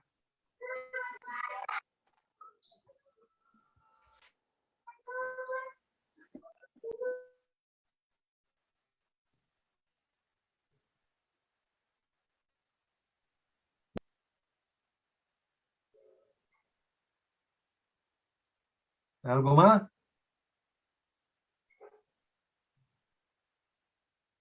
Sí, quisiera hacerte una pregunta, claro, un poco fuera del tema como tal, pero tiene relación mucho con Custer. Él de alguna manera se queda con la mesa que se utiliza en Appomattox para la rendición de Lee con Grant, ¿no? Que de alguna manera Sí, se queda con una de las mesas.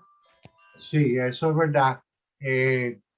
Después que los papeles se firmaron, Phil Sheridan compró la mesa al dueño de la casa y le puso una una cartica, no a Custer, pero a la esposa de Custer, diciendo que, señora, yo no conozco a un hombre más galante, más valioso que su esposo. Y le estoy mandando la mesa en que se firmaron los papeles de Lee, en donde Lee firmó los papeles, porque habían dos mesas. Había la mesa en que Grant escribió y la mesa en que Lee. Pero Sheridan compró la mesa y se la dio a Custer para dársela a su esposa. Y esa mesa hoy en día está en el museo de Little Bighorn. Ok. Una pregunta, porque después de Lincoln, Custer es el personaje de la guerra civil con más películas y miniseries como tal. Ahora, ¿por qué hay más películas de Custer que por lo menos de Ulysses Grant, que no hay ninguna película de Grant que sea un personaje principal? O sea, ¿cuál consideras tú la razón? Bueno, Grant era un hombre muy serio, no era muy simpático. Yo he visto un documental sobre él que duró 3 horas, pero en realidad él era un hombre muy serio y como yo digo, no era muy simpático. Y para hacer una película sobre esa clase de personas es muy difícil. Sería mejor hacer una película sobre Custer, que era, como digo, un hombre gregario, muy flamboyante. Esa es la clase de película. Pero la verdad es que para hacer una película sobre la guerra civil cuesta una tonelada de dinero, porque estamos hablando de ejércitos, de miles y miles de hombres. La escena esa, cuando los sureños salen del bosque frente de la línea de unión, en la carga de Pettigrew y Pickett, eso me da escalofrío cuando yo veo eso. Toda esa gente son, tú sabes, ¿cómo se dice? Reenactors. Ellos tienen los uniformes, ellos saben las maniobras, lo saben todo. Pero para hacer una película sobre la guerra civil, bueno, espero que alguien me compre los libros para hacer una película. Me encantaría ver Eso que una película buena sobre Custer, porque hasta ahora todas las películas han sido del punto de vista de los sureños. Por alguna razón, porque Robert E. Lee es uno de los generales más famosos en la guerra en los Estados Unidos. Y también tenemos a Stonewall Jackson y tenemos a Pete Longstreet. Y toda esta gente tenían personalidad, tenían una causa especial para ellos. Y hasta ahora no se ha hecho una película que tiene el foco sobre el norte. En Gettysburg sí un poquito, pero no mucho. La mayoría de la película era sobre los sureños. sí, y algo sí, bueno, bueno, y eso muy bien lo sabes, que de Custer conocemos más de la época posterior a la guerra civil que de la guerra civil. Y la gente conoce más a Custer sobre ese periodo, sobre Little Bighorn y esa parte de la parte de las guerras indias como tales, pero no tanto de la guerra civil. O sea, y uno lo puede ver por las redes sociales que la gente no comenta tanto la guerra civil, tiene mucho desconocimiento del tema. Este creo que es un tema para enseñarle un poquito a la gente o mostrarle un poquito a la gente de la actuación de Custer durante ese conflicto, que es donde nace verdaderamente el mito y la leyenda, ¿no?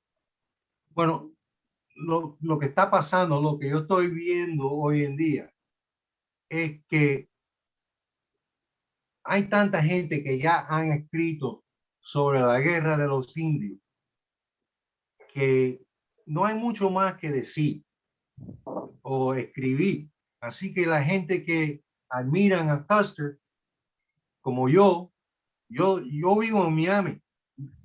No hay ninguna manera que yo puedo ir a Montana y pasarme el tiempo en ese campo de batalla como la gente que viven alrededor de Little Bighorn, que conocen todo.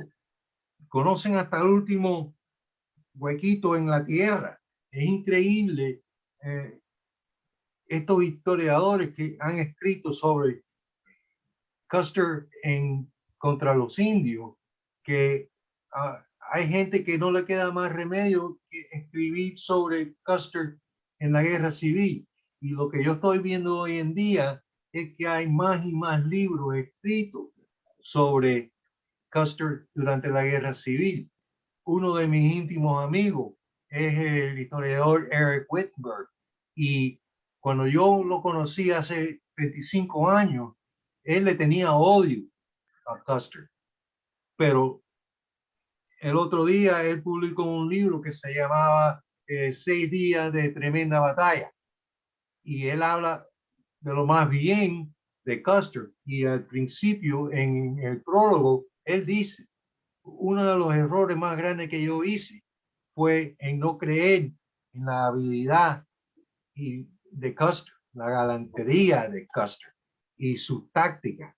Y él lo dice claramente, discúlpenme, pero yo hice un error. Y en este libro, él trata de arreglar el error que él hizo. Y es un libro tremendo. 6 días de batalla, se llama. 6 Days of Heavy Fighting. Sí, bueno, Eric Wittenberg, bueno, que aparece incluso en tu libro, ¿no? Y es una de las personas más reconocidas en el campo de lo que es la caballería durante la guerra civil, ¿no? Y de hecho, para los amigos que están aquí presentes, que están viendo este video, si ubiquen por la página de Inland Empire en Facebook, hay una presentación de Eric Wittenberg que le dio a ellos, le ofreció a ellos el año pasado, que lo pueden ubicar, que es la batalla de Trevelyan Station, que tú lo comentas, que es la parte final de tu presentación de hoy, ¿no? Sí. Entonces, bueno, eso es la mayor información. Ahora, ¿qué fue lo que te inspiró a ti a conocer a Custer? O sea, ¿cuál fue lo que te llamó a ti la atención en una primera instancia para animarte a conocer de este personaje y de la guerra civil? O sea, ¿cómo fue tu proceso de introducción al mismo, pues? Bueno, hay dos preguntas ahí. La primera es mi introducción a Custer y es lo que dijiste al principio. Yo vi la película de Errol Flynn, Murieron con las botas puestas. Y yo he visto esa película más de 20 veces. Y eso fue lo que me interesó a mí en Custer. Lo que me interesó a mí en la guerra civil fue que, como yo dije, mi abuela estaba casada con un americano y cuando yo vine de Cuba, nos fuimos a Connecticut. Y de Connecticut a Gettysburg no es muy lejos. Y cuando yo fui a Gettysburg, me enamoré de la guerra civil, una pasión para la guerra civil, porque yo vi cosas ahí, el lugar es espectacular. ¿Cómo se llama? El servicio de parque ha tenido un cuidado con ese lugar. Han tratado de dejar el campo de batalla como estaba en junio y julio de 1863. Y cuando uno va hoy en día a Gettysburg, es increíble. Es como si todavía estuvieras ahí ese día.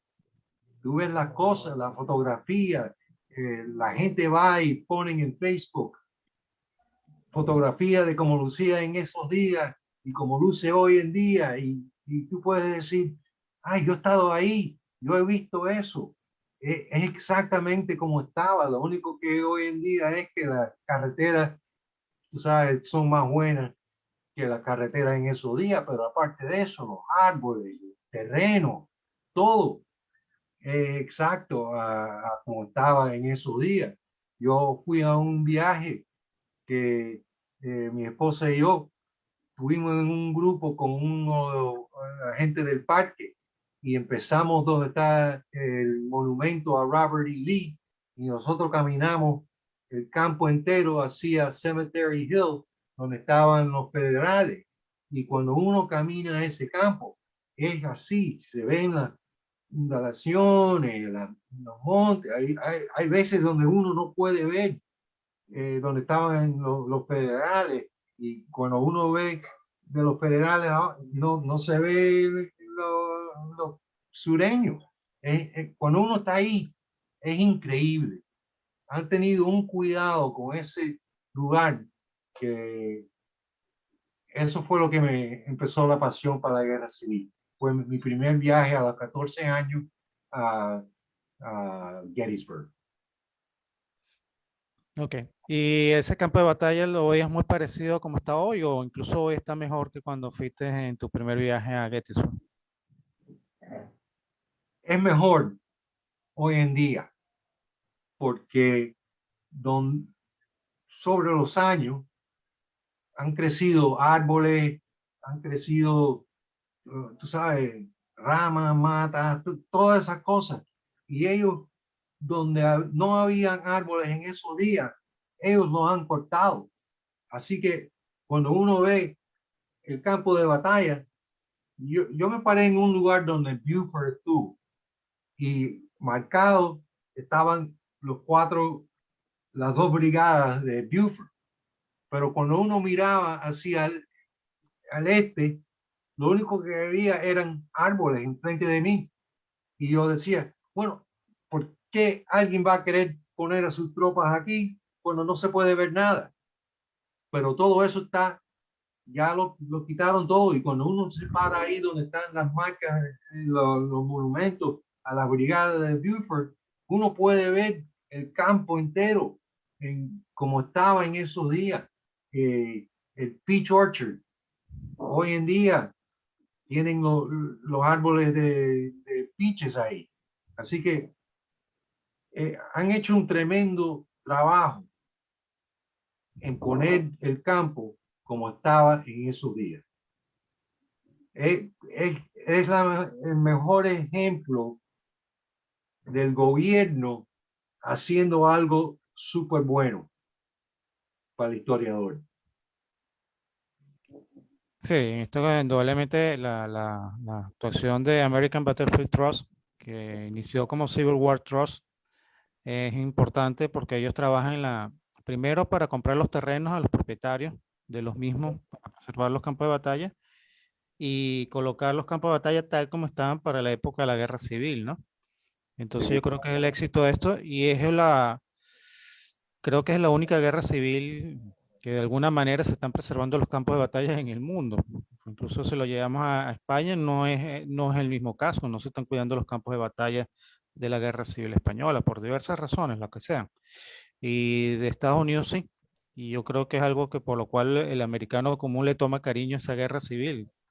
De hecho, yo tuve una participación en un evento que era sobre la guerra franco-india y se hizo un encuentro en los participantes preguntando que cuál era la guerra favorita de la gente y la guerra civil estaba incluso estaba por encima de la Segunda Guerra Mundial, ¿no?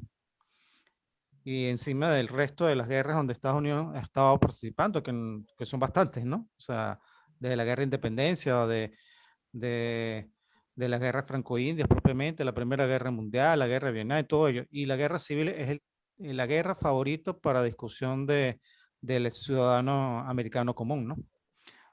Eh, Bueno, sí, dale. okay, may want to ask a question to Al, Mike.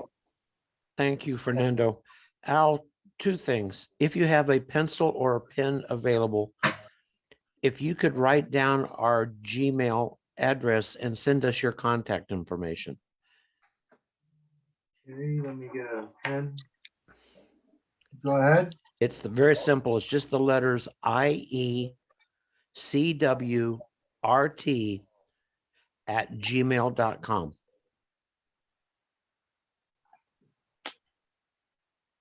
Got it. Those are our letters of our roundtable, Inland Empire Civil War Roundtable. And then I have a question. Can you comment on or tell us what you know about Custer's brother, Thomas?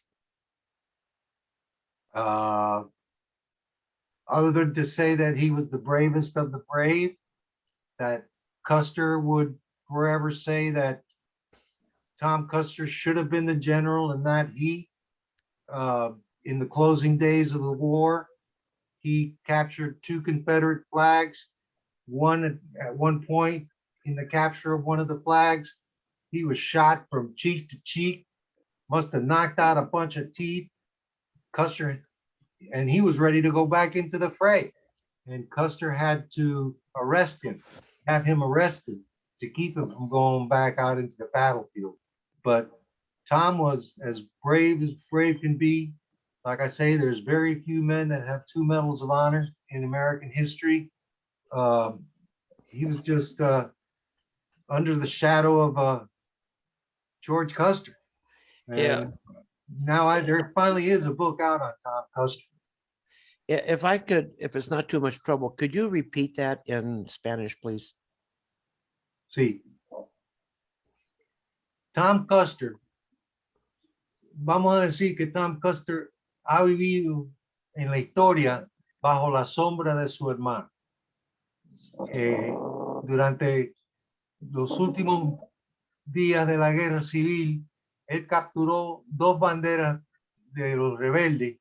Una vez, en la segunda, le metieron un balazo que le entró en la quijada y salió del otro lado, y él quería seguir peleando, y su hermano lo tuvo que arrestar y mandarlo para el médico para que le dieran tratamiento médico, y por eso le dieron la segunda medalla de honor.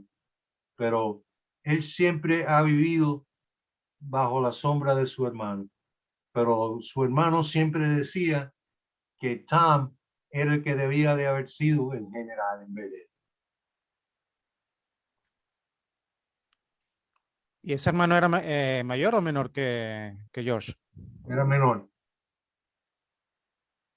¿Y estuvo algún otro hermano que participó en batalla junto a ellos o eran ellos dos nada más?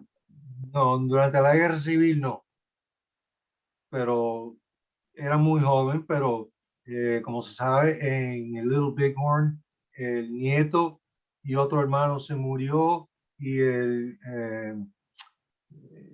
vaya, ese día la familia de George Custer perdieron 5 personas ese día.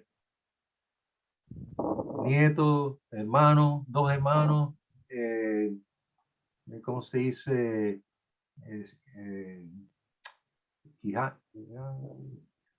Sobrino. No, bueno, el sobrino sí, y 2 hermanos, y también el hombre que estaba casado con su hermana, Lydia. Ok, el cuñado. El cuñado, esa es la palabra, el cuñado. Él también murió con Custer ese día. Así que la familia perdieron 5 personas en total. Ok. Y una pregunta, ¿cuál fue la actuación de la esposa de Custer, de Libby, después de que cayera en Little Bighorn? Porque vivió muchos años y no se volvió a casar, como ya lo comentaste en la presentación. Sí, ella vivió a más de 90 años.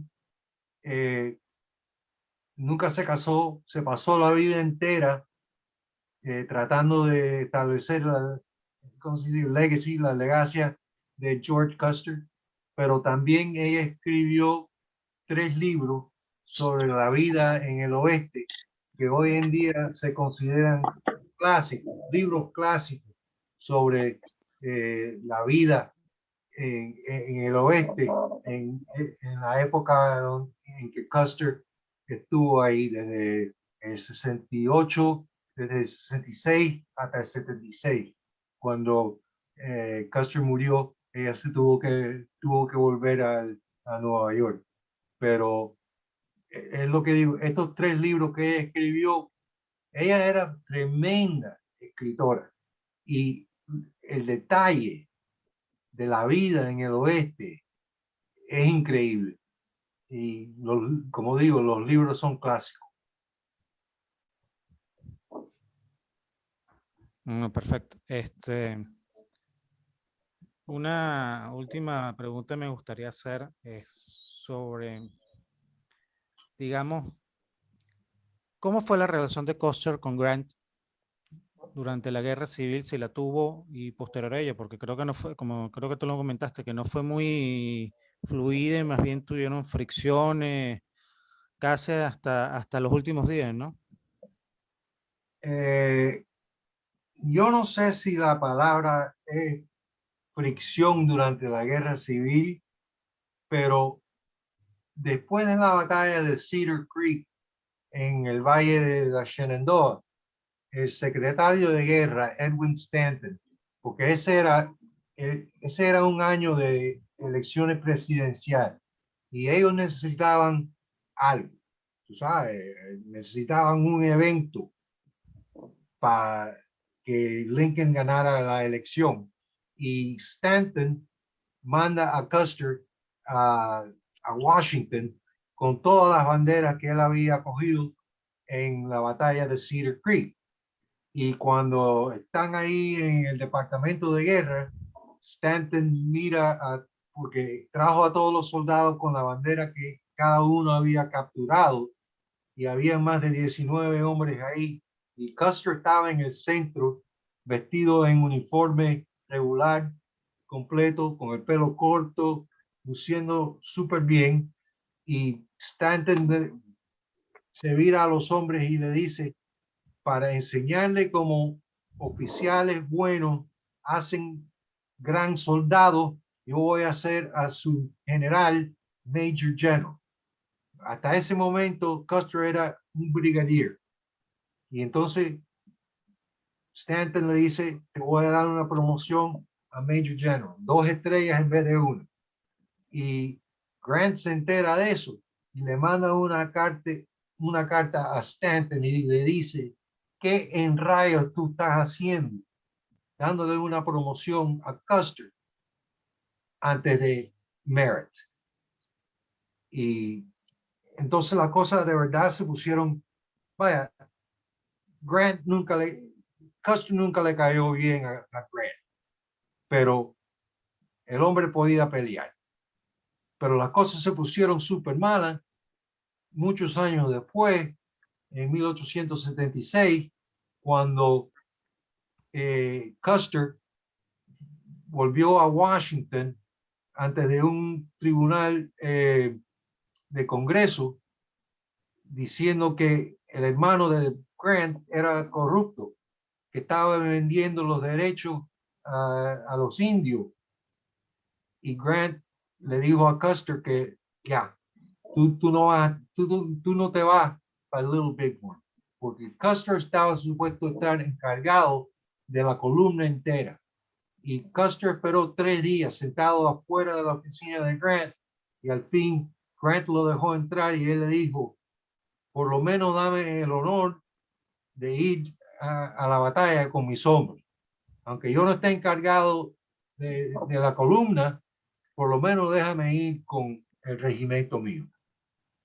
Así, y desde ese momento las cosas entre Grant y Custer fallaron completamente, pero ellos nunca eran amigos y aparte de eso no puedo decir mucho más. Ok, una pregunta, ¿cuánto sale el segundo volumen de tu trabajo, el segundo libro? Estamos mirando noviembre, medio noviembre de este año, Ok, con o sea, el tercero un año después de eso. ok, para que me avise, tal como ya he colocado en el grupo con varias publicaciones de tu primer libro, para quien esté interesado, puede acceder a él, incluso en el chat, tanto aquí como en Facebook, lo coloqué para que puedan ubicar tu libro, que además que es una prestigiosa editorial, la editorial más prestigiosa de libros de la Guerra Civil, ¿no? Que es Sabaviti, que es la gran mayoría de las presentaciones que he visto y de los libros que he visto relacionados con los mismos, son relacionados con este editorial, o sea, que es algo de verdad valioso tu trabajo, o sea, por algo estás ahí, ¿no? Bueno, es lo que yo dije. Yo nunca tuve la intención de escribir un libro histórico como se escribe hoy en día, que el regimiento marchó hasta ahí, papá, una batalla tras otra. Yo lo que quería hacer desde el principio era escribir un cuento humano sobre 2 hombres que se cogieron un odio batalla por batalla, campaña por campaña, hasta el final de la guerra y después de la guerra. Y eso es lo que yo quería hacer, que no es para decir que yo no escribo de las batallas y de las campañas, porque sí, y en gran detalle también, pero para mí lo interesante era la relación entre estos dos hombres que pelearon 3 años juntos y se cogieron un odio que fue después de la guerra, hasta la guerra de los indios, hasta el momento que Custer se murió, cuando la cosa entera se acabó. Perfecto. Bueno, y no sé, bueno, yo no veo ninguna otra pregunta por acá. Yo creo que creo que nos esclareciste mucho el panorama sobre Custer.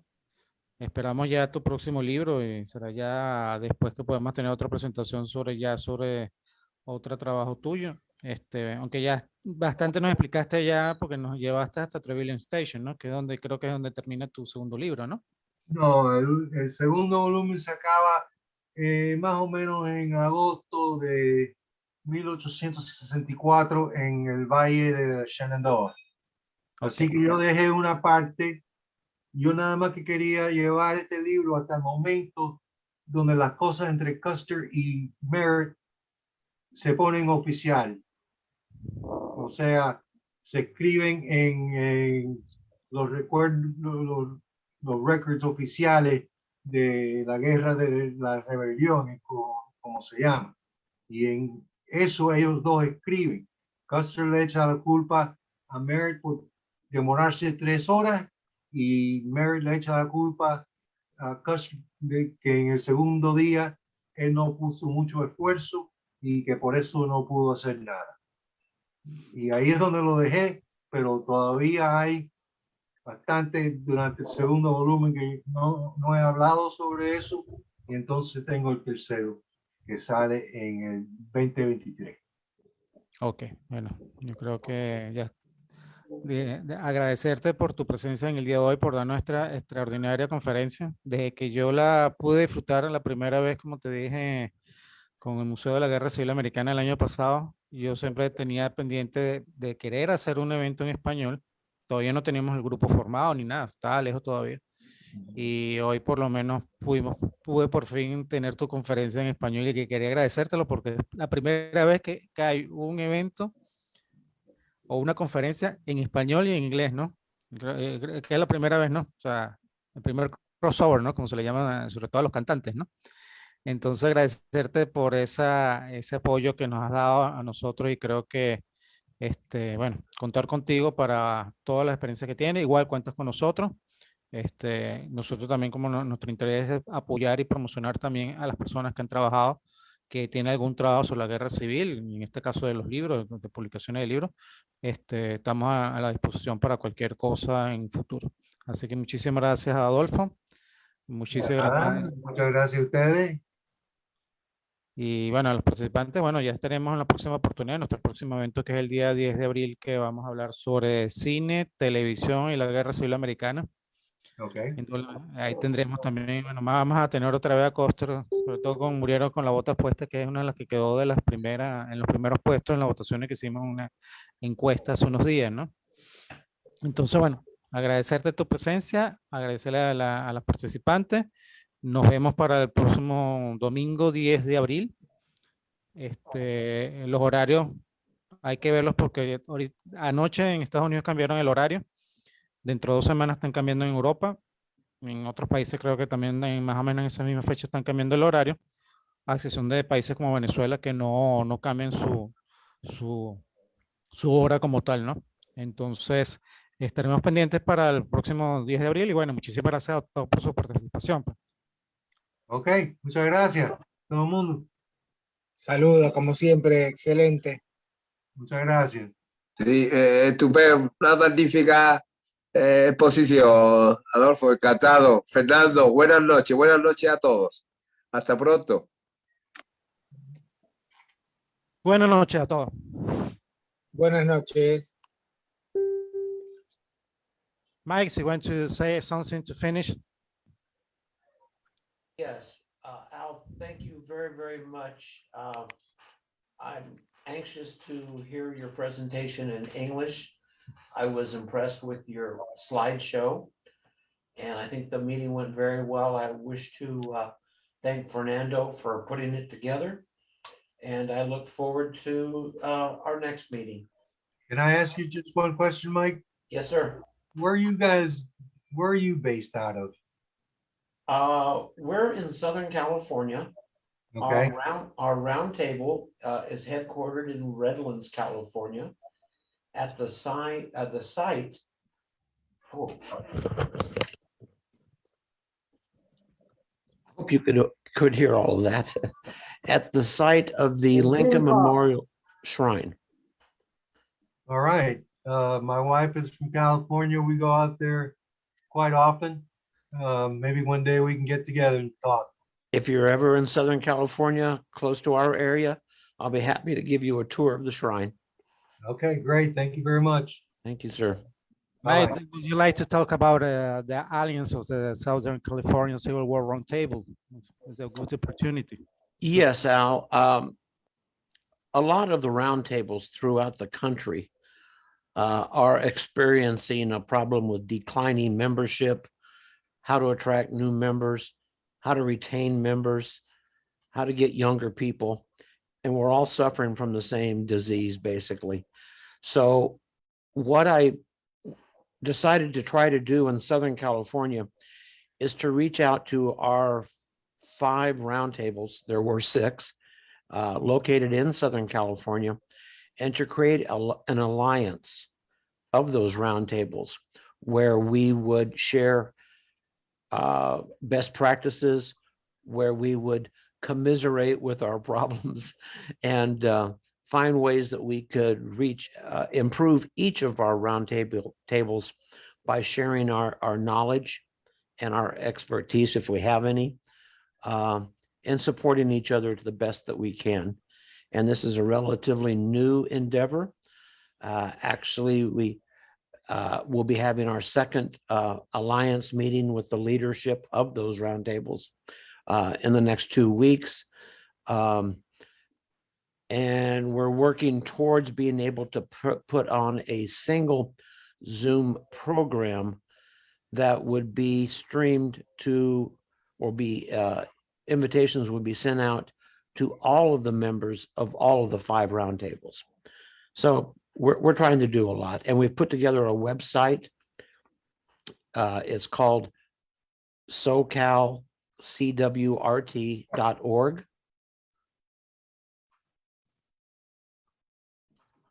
And it is kind of fashioned after the website that I put together for our roundtable, which is the Inland Empire CWRT.org. It's just Inland Empire CWRT.org. And that one has a lot more content than the Alliance spreadsheet, but I mean worksheet. But we are working to improve our situation. And we've received some recognition from the Civil War Roundtable Congress in our efforts to put together a sister roundtable relationship, and also working with Fernando to establish a group of Spanish-speaking people who would work as a roundtable, for the people in the world. So that's a little bit of the story about the Alliance and our roundtable.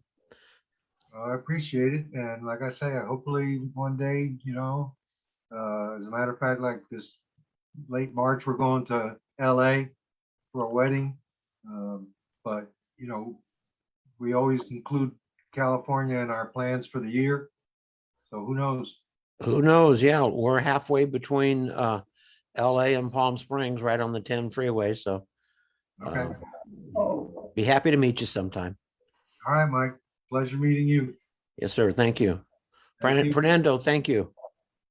Thank you, Mike. Thank you for all your help, for all your support, both Mike and Nal. Well, with all your help you have given to us. Thank you. Thank you, Fernando. We'll see you later. See you later, Al. See you later, Mike. See you later. Okay, goodbye, everybody. Bye bye.